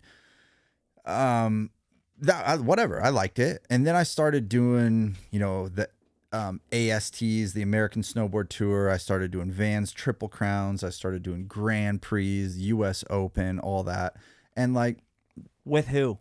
Who is in those? Oh, dude, Todd Richards, so many people, dude. Like, Did you compete against Shaun White? Oh yeah, all the time. Sean and I used to be tight, dude. I used to travel with Sean. I used to stay with Sean and his mom. Oh, I don't even remember her name. What's Sean's mom's name? Anyway, Mrs. White. Mrs. White. I used to travel and I would stay with Sean and Mrs. White in like Breckenridge, and we do contests together. Sean and I used to be really tight. The first film I was ever in, it was called Groms, and is a VHS. I have it on DVD actually because we used some of the footage from my elk hunting film, and we I transferred it to a DVD. But yeah, it was this local filmmaker who actually passed away, but in Mammoth, and he made this film Groms, and it was John had a really good standout part. I think Sean opened it. Sean had opening part. I had just a whatever middle of the part. I was 11. Yeah, and then John I think closed it. But yeah, Sean and I used to be super tight. So yeah, competed against Sean all kinds of people, dude. Kyle Clancy, Andy Finch. I used to compete against Andy Finch all the time. And who else? I mean, dude, like you name it, man. Like Trevor Andrew. I don't Kier Dillon. know. Oh, for sure, Kier. Absolutely. I don't know if I was ever in a contest with Trevor. Maybe. I did a Danny? Danny Cass all the time. Oh yeah. Yeah. I did do you remember the Pig series? With Burton on Ink? No. This was a contest series. It didn't last that long, but basically it was a series where there were 3 riders and there was just a big air jump and you just played pig. You know, like in basketball or whatever. And so some person would do a trick and the other 2 riders would have to do the same trick. And if you didn't do the trick or you fell, you get a letter. I did pig contest with Mark Frank Montoya and JP Tomich and myself. And we were, we did the contest together. And the thing was you had one, like, I don't know what you would call it. One, like, mulligan or whatever. Like if somebody did a trick, you could be like, yeah, I don't want to do that one. And so you got like a pass on that. And so I had, at the time, I was doing these backside 180 double tail grabs. And I did that and Marco used his out and he didn't want to do the back one double tail. I didn't win. I don't remember who won. I think Marco probably won. But no, I used to do contests all the time. And so that's sick that you were in a contest with Mark Frank. He's one of my favorite snowboarders that I don't bring up enough. Same. I feel like he's like people think like, oh, he's just like this ultra ski guy who went big. It's like he also could do anything he wanted. No, dude. You watch Marco's old parts like in Absinthe where they would go to Haynes Pass. Oh yeah. He would do like the butters, the real butters. Step downs, the real butters, dude. But no, Marco, highly talented. Dude, really, really good snowboarder. And I've always been a huge fan of his. Like, because Marco was an actual gangster. Like, real. The Tech 9 days, like, dude, I love the Tech 9 days. Travis Kennedy, dude, Cole Taylor. Shout out to Cole Taylor. Like, that was a really cool era in snowboarding. I wasn't really, like, on that same like gangster. I kind of was actually. Like John used to make beats from GarageBand and we used to rap, dude. We have full on rap tracks. We like made an album. I was going to say I texted with Kevin Jones before we got on this podcast and we were going back and forth on a different topic and then he said something basically about like, what's up? And I was like, oh, I'm about to like record a podcast with EJack. And he was like, oh, no way. Tell him what up. And I was like, do you have any stories? Like, all I really remember about him is he was like this super gangster kid that was from like the country. Dude, it's so true, man. And that's the thing. Cause like I grew up on hip hop. I loved just that. Dude, I thought I was a gangster, man. We would rap. I would wear, when I was sponsored by Nike, I would order sometimes XX, but mainly I would order XL Jordan shit and rock it fully, like confidently. Like I thought that shit fit me. Like I wear a medium now. Great fucking, that was so good. Like XXL Jordan down full to a on medium. I still have a velour Jordan tracksuit that is XL. And I put it on the other day. I wore it for a Halloween costume. I was a drug dealer.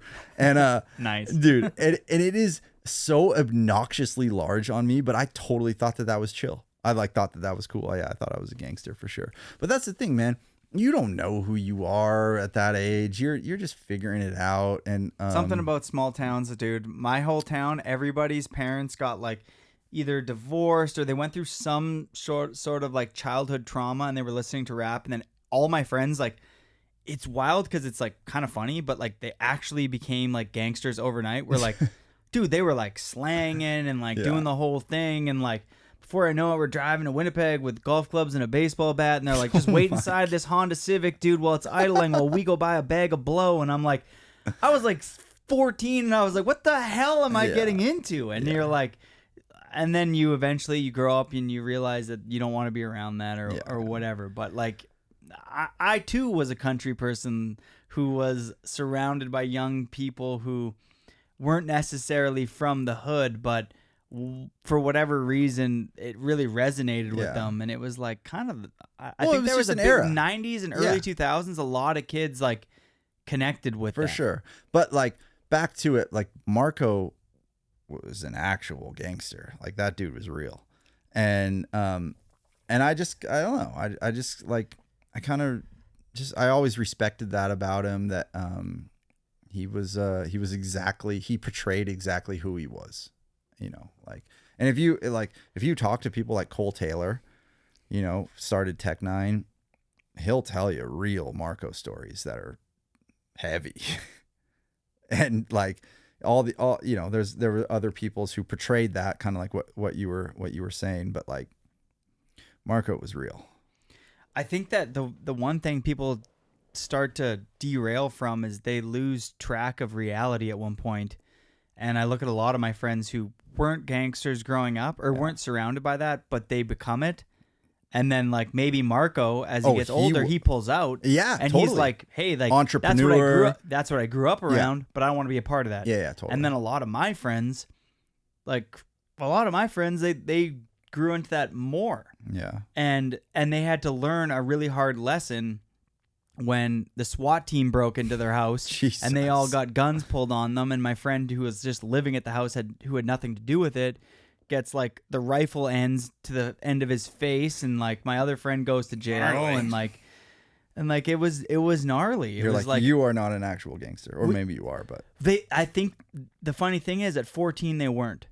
At 15 they were just selling dime bags of weed. Yeah. At 16 they're like, okay, we can make more money if we sell a little bit of blow. At 17 they're like, we can make more money if we just sell X, and then at 19, 20 they start pushing weight. They have people working under them. Yeah. I remember going to the club with one of my friends, and he's got a brand new car. He got brand new rims. He has a money clip with thousands of dollars in it. He has all these young girls around him. And he is, what's that movie where, what's his name, wears the chinchilla jacket to the boxing ring? And that's how he gets American found out. Gangster. He pulled the exact same. Denzel. So he's living on a pretty a hood block, let's just say. He's the only one with the new whip. He's the only one with the new chain. He's dressed in drip. Come on, you got to be better than right? that. He's not low key at Come all. on. So like, what happens? Yeah. He gets busted, and it's like it's the whole thing, the whole their little empire or whatever they had. But it was like we were saying earlier in the middle of this podcast. Things happen for a reason. Yeah. He got stopped dead in his tracks. It was game over. Pressed the reset button. Reevaluated his life. Now he's just a nice, good person who's giving back, good and he's for just him, like, man. Yeah, he's like not about that at all. Yeah. Like, you know, he stopped at 23. He's 30 something years old now. Yeah. I'm just saying that it is wild when there's things that attract you in life, and then you dive headfirst into it, and eventually you realize that that's not what you should be diving headfirst into. And that's one of those things that's like, to a young teenage boy, it seems exciting and exhilarating, and you soon find out that the whole gangster rap thing that sounds cool isn't as cool as when you actually live it. Yeah, that's for sure. But so we as we have been all podcasts, we've been just, you know, rambling. But where this whole thing started was natural selection and contests. And so, you know, I did a bunch of contests, and I discovered PrÆy. That's really like what it was. And I grew up riding Mammoth and riding PrÆy all the time, but like I didn't understand that you could just film and that was like a career path, right? I thought, like growing up, I thought you had to do contests and win the US Open and whatnot. And I was never really, I was getting like top 10 on all those, you know, Grand Prix and Vans Triple Crowns and stuff like that. But I never was winning. I was never getting on the podiums, and I just didn't really like it. Wasn't in love with the pressure. And so I, you know, back to what we talked about earlier, like I got the opportunity to film with Standard Films. And at that time, like there weren't a ton of like people my age filming video parts. Like you were there weren't earlier to the game. And like I remember, I don't remember what video it was, but there was a a standard video where I had a full part or a part. I don't know if it was full. And then there was like the Grom section, and it was like Mikkel and Luke Matroni I was gonna say Mikkel, yeah. Freddie Ostbo, Yeah. and like That's White Balance. They were like, is it? No, it's not White Balance. It's because I had a part in it. Okay. It must have been. I think it was Paradox maybe, but they were like the Groms, right? And I was pretty much the same age, but I was like dedicating my time to like filming like backcountry, and so I feel like that helped me in my career, and I like kind of had a little like niche. I don't know. If I do jump in here, I actually was watching a 16 to 20 minute edit from Adidas that Pierre put together. Oh my God, and they it's were the the best fucking edits ever. So Dude. shout outs Pierre again. Oh my God. And those like the coolest edits, the but best. in that film you had I believe it was Dave or was it Mike? which one? Well, I don't know. Either Dave or Mike Hatchett was interviewed in that. It was probably Mike. Yeah. Okay, so Mike was interviewed in that, and he was saying something along the lines of that you were ahead as far as there weren't very, to his knowledge, there wasn't very many of any of the people that were at the age of 14, 15 that were venturing into the backcountry. No, there really wasn't. And like And you were I think that helped me like as a in my career. Like I started doing that like at your an toe early to age. heel? Your toe to heel on a downhill takeoff when you're about to spin natty front sev? Natty front sev, downhill takeoff, toe to heel? Gotta do it, Eric man. Jackson all day. So I discovered PrÆy, and that was awesome. And that was just like I quit contest completely. And then after I had won video part of the year, that next season was the first natural, or no, it was the supernatural at Baldface. And they had done one natural selection at Jackson years before in Dick's Ditch, but this was like the first big, what like it was the next level of Travis's contest, and it was called the Supernatural. And I got a last minute invite to that because I believe Pat Moore backed out, and Trav hit me up and invited me.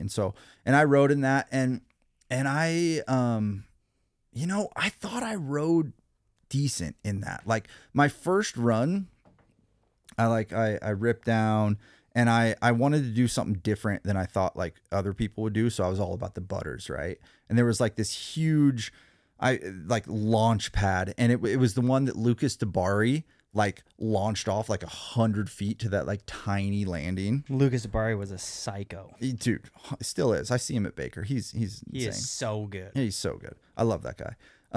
But I hit that thing, and I didn't launch all the way past it, but I hit it, and I did like a back one, like butter to cab 5 out. And my first run, I did it, but I fully backslapped, right?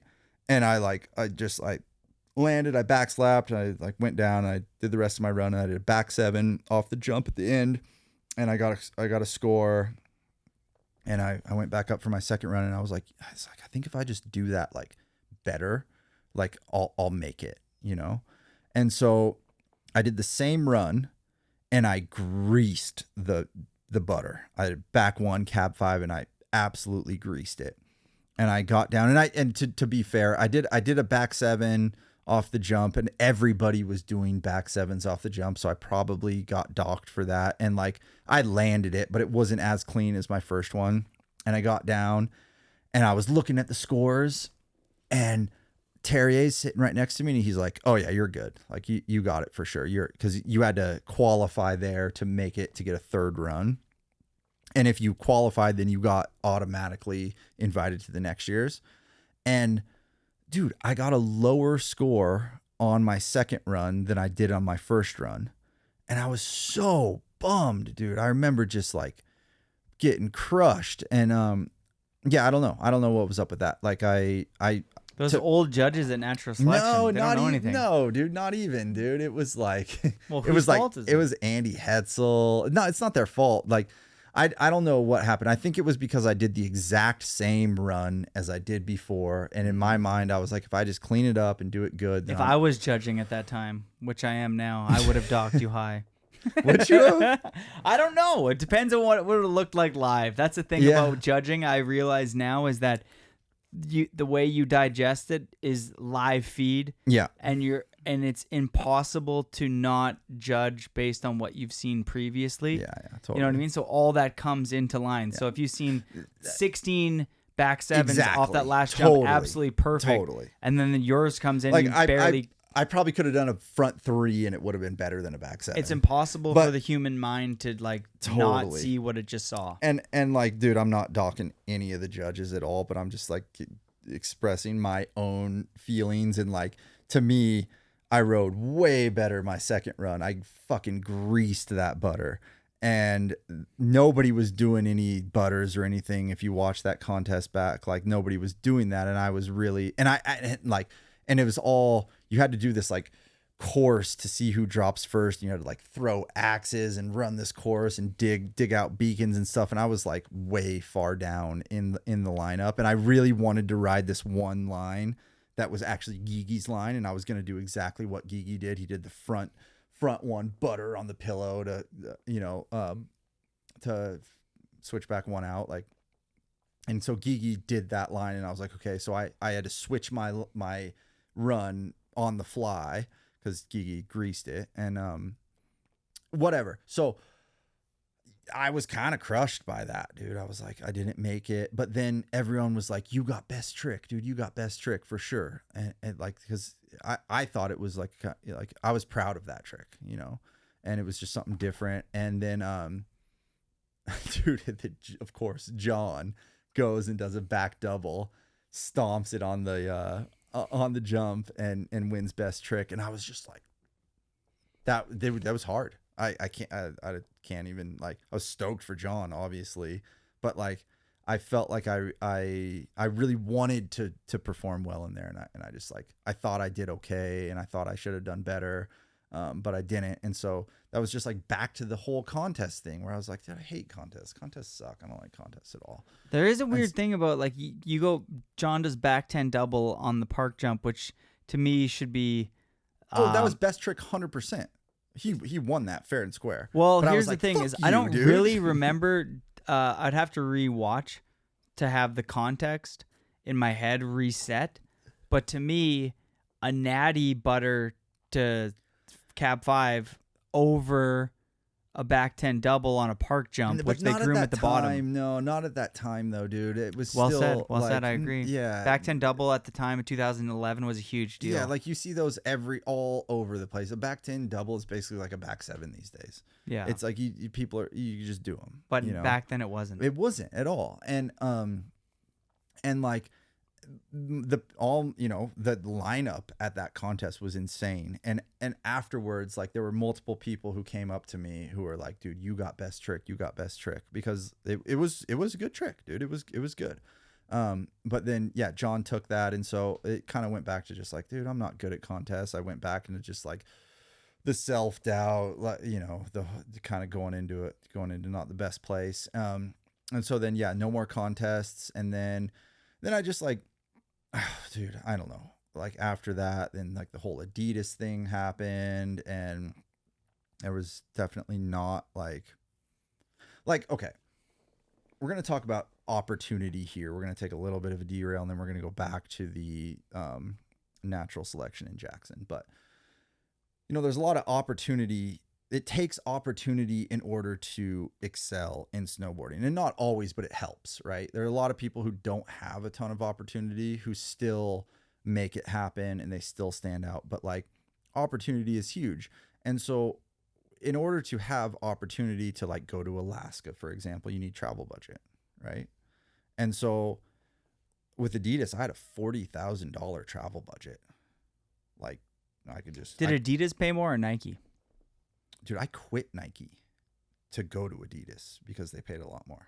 How the fuck did somebody go from Nike to Adidas? Well, dude, they gave me a 6-month contract, and I was pissed about that. I was pissed about like what happened. I was pissed that they were firing me and that I had to send them a sponsor me video and say, look, dude, this is what I'm doing. I'm riding good. I'm doing everything that you told me to do, going back to the conversation that we had.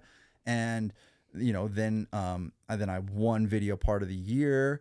And that was at the time where like Blauvelt was just, you know, the face of Adidas, and Adidas was making this big push. And I was really good friends with, am really good friends with Blauvelt and the Friday crew, you know, that was Blauvelt's agency and media company.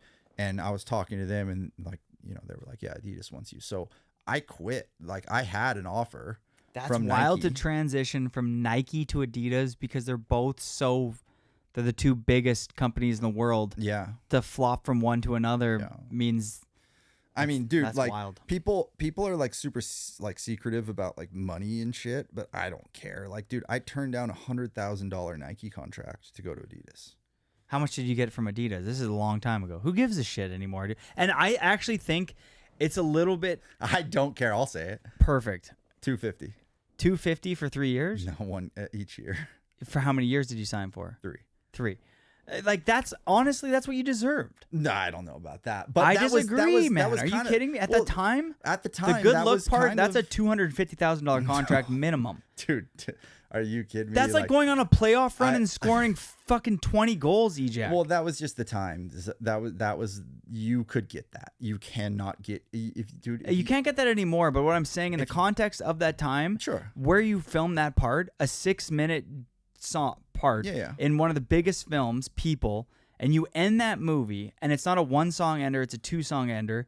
And at the time, it's like this, the snowboard industry is such a boner for double corks, and you have 2 of the best, one of them first try, and then you have one of the most well-rounded parts at that time, which a lot of people are just hitting cheese wedges, but you still incorporated natty riding into that, which at the time, Blauvelt was one of the biggest pushes. Yeah, for sure. But you could tell from your background, riders like you and John were really starting to push into that realm as well. And that video part is a $250,000 contract, and if you weren't getting that at that time, snowboarding is blowing it.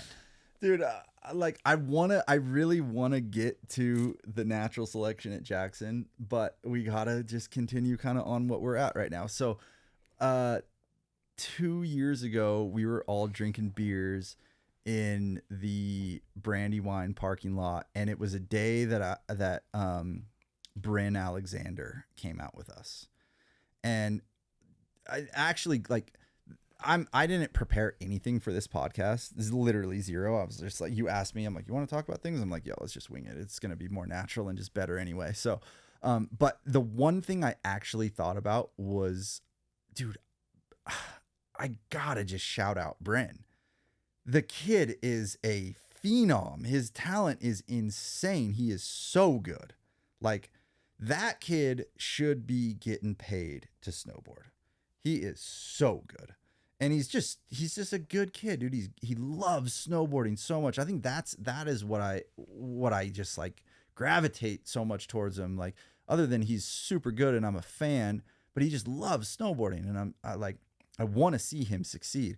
But something that hit me was, after we were riding, we were in like that Seeking Nirvana zone, and we had a really good day. He got some insane clips, dude. He did a front 3, and then I did a back 1 right next to him, and then he was like, I'm going back up. I'm like, what are you gonna do? And he's like, switch back 3. I'm like, are you kidding me? It was like a natty, super hard takeoff to like a landing with like a little like Bergschrund, like a super, I didn't even want to hit the thing, right?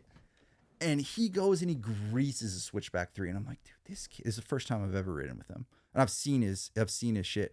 I saw him do a pillow line, and his Instagram is better than the police, right? And I saw him do the most psycho pillow line like a year or 2 or however long it was before that, and I'm like, who is this kid? That was insane. And you know, I literally had no idea who he was. I was just like, that clip was absolutely psycho. And then I got to ride with him, and then after that we hit some other things, and he did this psycho transfer. That back 7 that I did in that zone, Razman did the natty front 7 on it the year before. he like just to the lookers left of that, he did like the most psycho transfer and he greased this pillow. Anyway, I'm just like, this kid is insane. And we're all at the bottom after the day, you know, we're having beers after an epic day, and we're chatting. Rusty's there and Belzil's there, and we're just like chatting money. And I don't remember who it was, but like probably Rusty was like, how much were you getting paid? And I was all like hesitant to say. And I was, you know, I ended up saying, I was like, Adidas was paying me $250 a year. And Bryn, American. Yeah. Holy fuck. And Bryn looks at me and he was like, I don't even want to say the number, but he says the number that he made on paper like the year before. It honestly made me sick. It made me feel so shitty that I was getting paid so much money. And this was years ago, but like, it made me feel so shitty that I was getting paid that much money and he was getting paid so little. And I was just like, dude, what is up with that? Like, how? Like, and you got to want it, right? You have to play the game. And it is a game. Like, talent is 50% of it. Maybe a little bit more. Let's call it a 60-40 split. Like, talent is important, but there's so many talented boarders, but you got to play the game, right? Like, you have to understand social media and you have to adapt, like, and that is something that like I very much understand and have played into, and like that is what it is. But it just like that hit me hard, and I was like, dude, like, this kid is so good. He deserves a lot more than that. And like, you want to talk about underrated snowboarders, Bryn Alexander, most underrated snowboarder, hands down. Full stop. Yeah, I agree. I've ridden with him. I've been in the backcountry with him. I've been in the backcountry with all these new young bucks, and there's nobody who is better at riding quarter pipe, hip, half pipe, rails. He's incredible at riding rails. Backcountry, step downs, pillows, poppy jumps. It doesn't matter what you put that kid on. He grew up, his dad is a professional stuntman in Vancouver. I didn't know that. His dad is he's like the Jackie Chan of the Vancouver stunt world. That's the reason why Bryn is so good on his feet, is because his dad taught him how to be a stuntman. That tracks. And Bryn has always realized that his surroundings in snowboarding have never made money from snowboarding. Yeah. He grew up with the Dope Industries crew, so the Alex Stathis, the Lane Treaters, the E-Man Andersons, the Andrew Jeeves of the world. Dude, same thing, dude. E-Man is so good. E-Man is a very unique character where E-Man never cared. Yeah, and that's what I'm talking about. You got to play the game. Some people put out the persona that they don't care, but when they don't get what they actually always wanted, which was maybe the fame, maybe the money, maybe whatever it is, then they're upset. Then at the end of the day, they're like, fuck, I put all these video parts out and I didn't get any money. E-Man is in a very small community that's genuinely never cared, and it sucks because I think he inspired so many kids. Totally. And so many kids were like, oh, I want to be like E-Man and not give a shit. And then E-Man's like, no, don't be like me. I actually don't give a shit. Yeah. And don't follow me, because most of you actually want money, and most of you actually want a long career in this. Someone like Bryn, he actually gives a fuck, but he just is in a new world where it's not a possibility, or doesn't seem like a possibility to make money. So he's like, make money in snowboarding right now. It is so hard. I'm a snowboarder. I'm a podcaster. Shitty fucking photographer. I'm a judge. I have 2 events a year. I'm a podcaster. I have like 5 to 6 jobs within snowboarding to keep this like afloat. Yeah. And among that, last year I painted 4 homes. I work my fucking ass off so I can stay in this industry, but the day and age of making a huge lump sum of money has dissipated so much, which is sad. It is sad. A good contract, like a good contract is like 20 G's is like you're fucking hyped. Like if you're getting $1,000 a month from a brand, you're like, let's go. And back in the day, that would have been like M3 would have paid you $6,000 a month if you were a top dog. I don't know. Like Risto and Mikey. I think M3 $3,000. I don't know. I think M3 was paying him, dude. Chad and like those guys, but Risto, fucking. But like, Scotty Whitlake. Who else was on them? I forget. Maybe I'm blowing the names. John was on M3. No way. Oh, Am yeah. team or pro?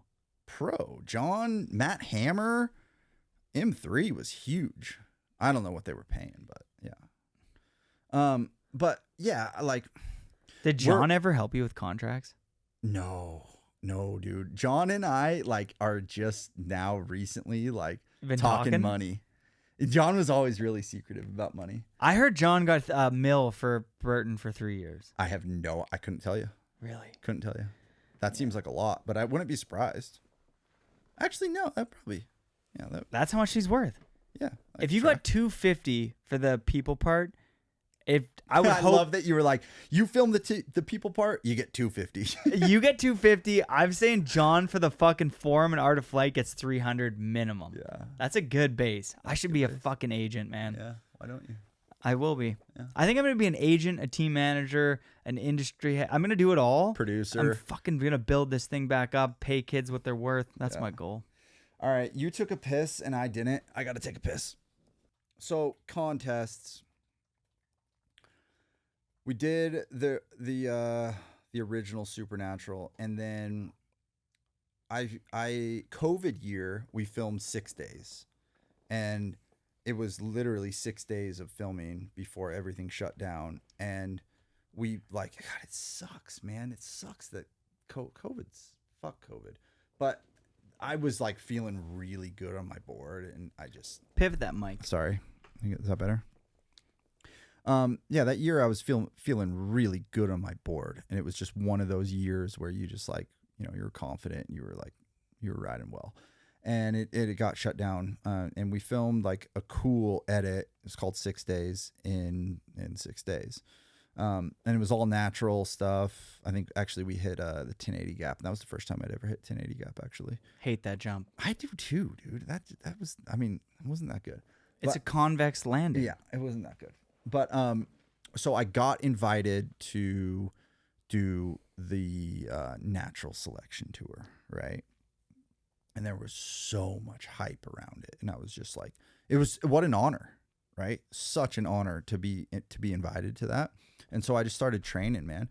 And I was riding Baker, and I was riding super hard.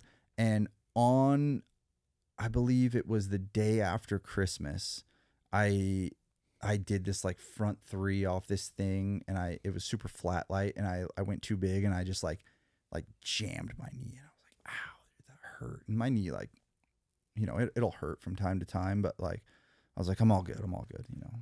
And so like I just take a week off or whatever, and it's just not getting better. And from that point I had 6 weeks until the contest, and I go to the doctor, I get an MRI, and they're like, look, you got a bone bruise and you partially tore your meniscus or your MCL. And I'm like, fuck, dude. I'm like, it was so hard. It was so hard to back out.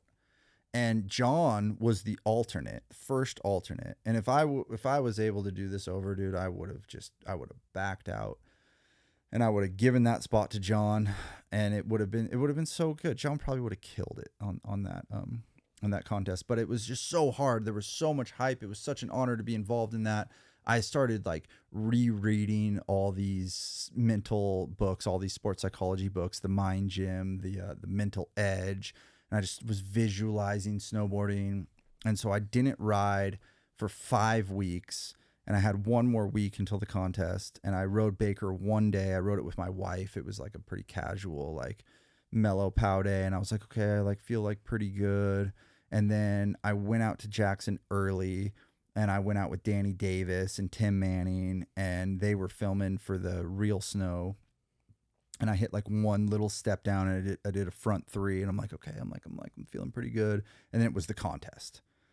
And so I rode so poorly in that contest, and it was just like, fuck, you want to talk about mental and self-worth and like all that shit, dude. It was like, that the back was three the gap worst. you did was sick. Yeah, as I did one trick that was cool. The back three was really sick. Yeah, sure, that was great. But like, the thing is I should not have. I wasn't ready, dude. I didn't ride for like basically 6 weeks leading up to that, and that contest, like, dude, that course was It was awesome. I would have loved to just be on top of my game, and the conditions were perfect. It was so good. I would have loved to like actually ride that to like how I envisioned myself riding, and I didn't. And that was so hard for me, man. And so, but and to be fair, my knee actually felt pretty good, but it was just like not riding for that long, like just not riding for a full, 5 weeks really of zero riding. And it just takes time to like, make those split second decisions and like know where you're at and just like be keyed into the mountain, the run that you're riding. And like my first run, I didn't even really get lost. I just overshot the first hit, and it sucked me to the left, and I like completely cased like that main like gap. That was a really sick hit on the left, but I wasn't even trying to go there. The whole time I was trying to go to that like back 3 hit. But yeah, man. And so it was just such a poor showing of my riding, and that was the last contest I did, and like who knows, maybe it'll be the last one I ever do. What was the drive to win it, and why were you so disappointed? It was because I felt like I should have been better in the Supernatural at Baldface. Like I did. I wanted that so badly that the natural selection at Jackson was like that was my next opportunity, right? And I was just like, dude, I wanted so badly just to have a good showing. And if I'm being just totally honest, that Jackson venue was not like my strong suit. All I wanted to do was just go to Alaska.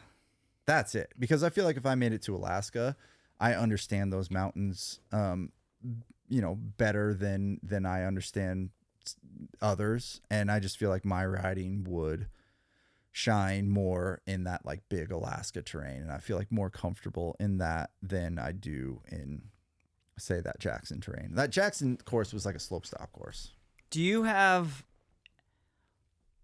Are you surprised that certain riders haven't been asked to be in it? And if so, are there any riders that you're like, damn, natural selection should get this rider in it who's never been asked?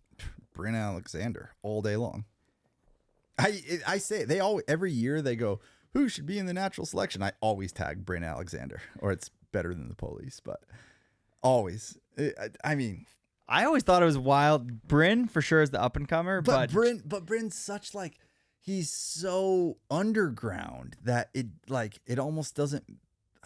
I don't know. But there's real value in as anyone who runs an event, anyone who's trying to make anything successful. Take note to this if you're listening to this and you're from natural selection.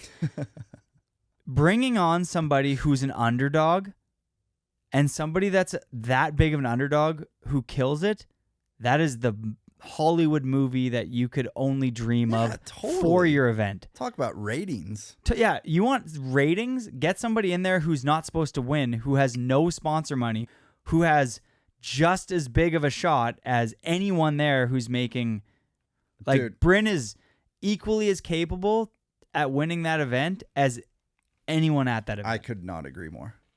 There was a clip of Bryn that it's like this super blind, huge panel. Oh, yeah. And he goes into it and it just chokes out into like the tiniest chute. And it is a must land scenario because it dog legs. And if he falls, he goes directly into a rock wall. That is one of the most underrated, insane clips ever. Straight up. I texted him afterwards and I was just like, dude, that was psycho. I wouldn't have ridden that because of the consequence. Similar to you and John being born in the mountains, Bryn's dad, who was a stunt person, he took so much of that world and brought it into his snowboard world. Everything that he could possibly take from his dad. But then Bryn's dad, mixed with his whole community here, are all full-blown mountain people, from skateboarding to snowboarding to mountain biking to hiking to touring to splitting to skydiving to anything. I've said this and I'll say it again, and Bryn Alexander is the mountains. Dude, I love this. I hope I hope like whatever. We're just having a conversation. We're having a conversation. But like I'm a fan, and I think that he I would love to see him get more out of snowboarding. I would love to see him. He's at succeed. that tipping point too now where I think he's getting it. I think he's maybe 27, 28, and he's getting at the point where I think he's already like, it didn't have, I don't care anymore. Yeah. And I know him pretty well. Yeah. My girlfriend's best friends with his girlfriend, and I think it's just to that point where he's just like, I don't think the industry's in a position to help somebody like me, and I don't really give a fuck. I'm going to do it anyway. But I also have a lot of respect for him for like that mindset right there. Totally. Like he loves snowboarding so much that he's going to do it regardless. And it doesn't matter if he has a travel budget or not. He's going to go out there and make it happen. Life is stressful. And for that, I forgot to give you this earlier, but we have a Scandinave bath pass. No way for you because yeah, it's at 3 hours. So we figured we would give you it now before I forget. Hey. Yeah, totally. You can't talk there. No. Keep your mouth shut. Cool. Well, man, that hopefully the audience doesn't get bored and they listen to it because that was a lot of fun. I enjoyed that conversation. Me too. We're gonna go through 10 questions now, presented by Skull Candy. These are one word. One word answers? We'll try to make them one word because we're at 3 hours plus, so it's a long time. All right, let's go. Okay. Favorite shot? For me or for anybody? For you.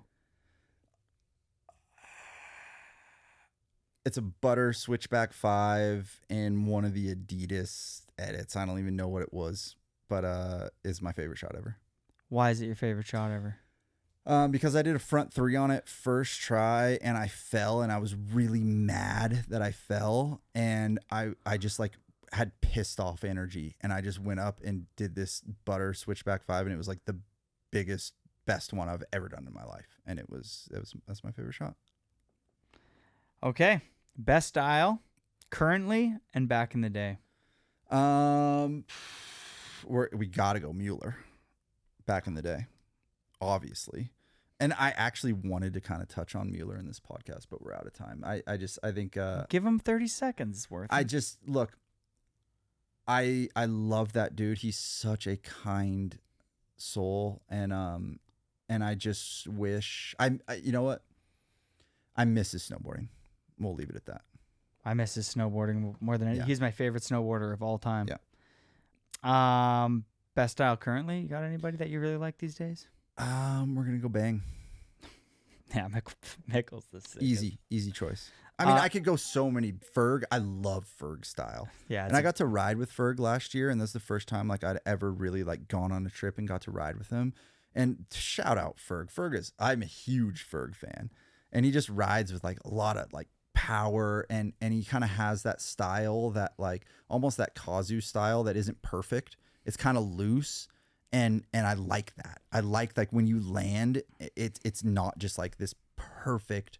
That's enjoyable too, but it's not just like this perfect landing. Like I enjoy the shots that you kind of have to like fight through to land because it just looks better. I agree. Kazu is a great plug. I also feel like Mikey Rentz had that. He always not fully like absolutely perfect like a JP Solberg. Yeah. But a little bit more flavor, like, oh, I am going too deep on this. I got to open up, still stomp the Cab 7. For sure. Career highlight. I mean, cliche, winning video part of the year, I guess. Fuck, man, it's so sad that, like, kids these days will never realize what a trans world. Oh, that was, like, the biggest honor. And, like, those don't exist anymore. Well, and I mean, the Slush Awards and, you know, like the Tournament Awards, like those are cool, but it doesn't hold the same weight, in my opinion, because there was nothing else other than, and Snowboarder too, but like the Trans World Awards were the pinnacle. And the entire industry was there, and it was this huge party, and everybody was there for the awards. Who's going to win? I don't know. It was a special time. Favorite place you've ever traveled? Golly, people ask me like, "What's your favorite place to snowboard?" And you're gonna hate this answer, but it's BC, baby. What do you mean? I don't hate that answer. Well, BC is the best. It is. It's the best. I love British Columbia so much. It has some of the best snowboarding. It has the best fishing. It's my favorite place on earth, and I've said that before, and I'll say it again. Best trick you've ever saw live? Okay, we're gonna go. This is a rogue one. We're gonna go Gravity Games, Mammoth Lakes, Big Air Contest. Curtis Cizik and I climbed the judging scaffolding, and we were watching the contest, and Peter Line did a back 7, stomped it, won the contest. That was the coolest thing you could have ever said. Most impactful. Like I could go on, and like fuck, that just reminds me, like we were talking about Travis, and I said the crack, and I wanted to go into detail about the crack, but I didn't, because that was one of the gnarliest things ever. But Peter Line, back 7, Gravity Games. Most underrated rider? Obviously, Brandon Alexander. Duh. What keeps you up at night? Oh, fuck. I'm having to fight the answer on this one. What keeps me up at night? I'm so glad we didn't talk any politics here, but I just feel like my country is going into a hard time financially, and it worries me. And yeah, that like I think about all these hot topics and these super divisive things that people are so worked up on, and I've been really focused on financials, and I just feel like I feel like that we're in some hard times in the future. Yeah, that's a can of worms. I'm not even gonna. Nope, we're not going in there. But it is, and hopefully everybody can just remember that no matter how hard everything gets, to live your life with a strong element of compassion. That's right. For others. And just on that, like with all the divisiveness in the world today, there is so much more common ground than we realize. And it's like, I just want to encourage people to have conversation about that and be respectful on other people's beliefs, and just like, man, I feel like that if we come together, life is going to be a lot better. So, yeah, come together. Leave it at that. That was perfect. Favorite steel boarder? I want to say Jody Wozniak. Shut up, dude. No, You for can't say real. me. Come on. Well, dude, I love your style. The steel, it's hard for me to get fired up. Like, it has to be like an insane steel clip for me to be like, "Whoa, that was that." I like that. And I've always, you pumped my tires so much this podcast. Like, I want to pump yours, dude. You are such a good snowboarder. You have insane metal tricks, and that was kind of like how I saw you in the beginning, and then I saw you come into the backcountry, and I saw you take that same style, and it's very unique into the backcountry. And so yeah, big fan. Sweet. I was just gonna let final answer, Jody. Yeah, we're gonna take that. We're gonna chalk it up as a win. Moving along here before you decided to change your mind. I'm not a steel guy, dude. I'm not a rail guy. One area of your life you would like to improve on? Structure. You know, I have a lot of structure in snowboarding. I take it very seriously. I'm getting up 30 minutes before everybody else, and I'm doing a yoga routine. I take it very seriously. Hunting, I take very seriously. But once I'm out of those areas, I just struggle with structure. Same. I'd like better structure. I wonder if it has to do with my multiple concussions I've had. Yeah, that could be mine too. Rang my bell 1,000 times. One thing on your bucket list. Wow. I want to go to Bali and go surfing. Let's go. Let's go. Let's get a trip. I'll sell some of my Bitcoin and head over there. Oh, you want to talk crypto? Crypto all day, baby. I love it. I got crypto. Nice. Yeah. What kind of crypto you holding? Dude, I got some XRP. I definitely got some Bitcoin. I got ETH. I got some Avalanche. Nice, me too. I got Solana. I don't have any of that. I wish I did. Solana? I think it's Solana. Yeah. I got all kinds of shit. I got like just random shit. I have a friend back home that's like, when I was growing up, he like would take computers apart and rebuild them. Yeah. And he was the guy that got me into crypto like a long time ago. He's like, love it. dude, you got to buy this shit. And I did. And now I'm rich as fuck. No, I'm not actually. I lost a bunch of my Ethereum. That sucks. Yeah, totally. And I should have bought more, as everybody else. That's all right. We might get another opportunity. We'll see. Yeah, we'll see here. Definitely not. Didn't do well in that. Anyways, who is the greatest of all time? The GOAT. A snowboarder? Dude, I gotta go Terrier. I have to. He's so influential to me, and I love him. He's such a nice guy, and I wish that I don't know. I wish that he was still. I don't know, dude. I wish that snowboarding would have treated him better.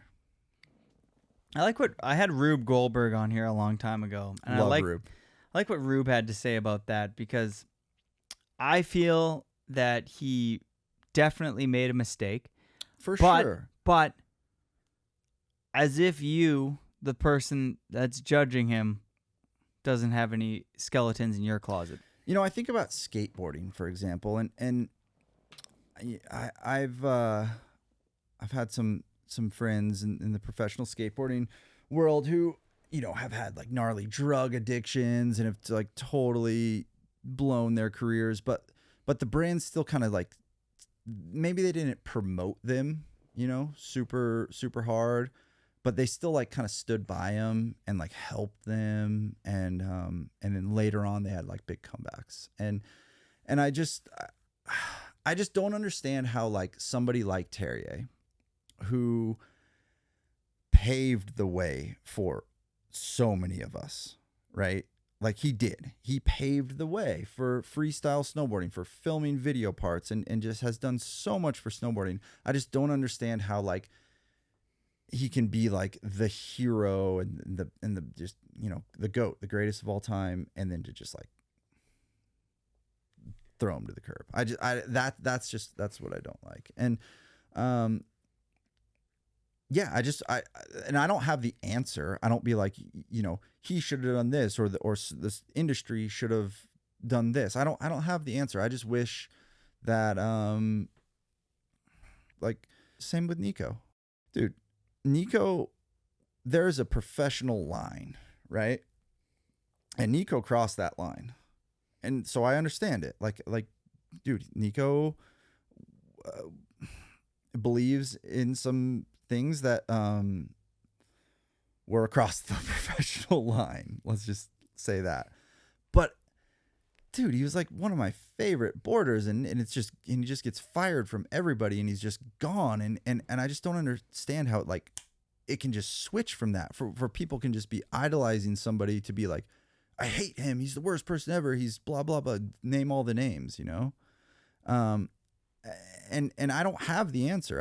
I'm not saying like you did this wrong or this person did this wrong. I'm just, at the end of the day, I just miss snowboarding with them, and I miss watching them snowboard because I'm huge fans. And so yeah, that's what I got to say. Well said. I feel like snowboarding's like a family, and I feel like when family members make mistakes, which all of our family members do, for sure, there's something to be said about, hey, you fucked up the last time that you were at the family dinner. This is how we're going to handle the situation. Yeah. And we're going to move forward as a family and not kick that person to the curb and wish them the best. You know what I mean? It's like, yeah. I don't know. Do I agree with some of the things that they said? No. Do I think that they genuinely are bad people and meant harm on others and wished the worst on other people who thought differently than them? No. I think that they have maybe different opinions than other people, like the vast majority of humans on Earth, based on their hyper niche groups, communities, how they were born, where they were raised. There's so many elements and layers to that conversation, and the fact that more people aren't treating it with some sort of compassion, it seems a little counterintuitive to what we all should stand by in snowboarding. And so I hope that like you don't necessarily need to be like, I agree with what they said, but dude, like I'm not throwing taking sides here. I like what you had to say. I am also kind of at a loss for words with wrapping that up. You know what I mean? It's hard to like wrap up that, but I like what you said. Like, I don't have the answers either, but I don't like the idea of, oh, Nicholas and Terry are gone forever, and we can't even bring up their names. I think it's very simple, and it's what I've already said is that Nicholas Mueller and Terry have contributed so much to snowboarding, and at the end of the day, right, wrong, decisions they've made, whatever it is, I just miss their snowboarding, and I miss hanging with them because I got to spend time with both of them and ride with both of them and film with them, and they're huge inspirations to my life, and it just ended like that. It just ended, and they're just not a part of the snowboarding community anymore. Nico went from being like the best to just like canceled and gone. And I just don't like that. I don't know. I don't have the answers to it. I'm not picking sides. I just miss them, and I wish them the best. And I'd love to see that like Terrier's just been in Japan and he's still putting stuff out and it's awesome. But I just, like, he is the greatest of all time, in my opinion, and he inspired me a lot and a ton of other people, and he paved the way for us in a large way. He really did, and he kind of created this like free rider, filming video parts like niche of snowboarding, and a lot of people are benefiting from that. He shut down the Olympics. I know, that's what I'm saying. He's such a badass, dude. It's awesome. I just think you said a great thing. People make mistakes. And mistakes were made, by both of them. And I just wish that there was a way for them to still be celebrated in snowboarding for what they've done and what they could still be doing. And I miss their board. That's it. When's the wedding, by the way? The wedding is July 20th, so it's coming up in 3 weeks. Nice. And it's expensive. I am broke, and if you want to support our Patreon, there we go. You can, motherfuckers. What a great way to end. We're wrapping this up. Come on, support Jody's wedding. Let's go. Support the wedding. Jody and Chell. Eric, thank you for coming on. I'll wrap this up with you're one of my favorite snowboarders. Thank you. Thank you for inspiring me, others. Thank you for just fucking being an amazing role model in our community and filming all those video parts. You're an absolute fucking legend. Thank you for coming on the show. Thank you. It's an honor. Hope y'all enjoy. Hear, hear. Hear, hear. We're empty. 3, 2. Oh my God. Yo, what's up? Hello, ladies and gentlemen. Welcome back to the program. The Airtime Podcast is presented by Van Shoes since 1966. There's nothing fake about it. Have something to believe in and be yourself. You know what I'm saying?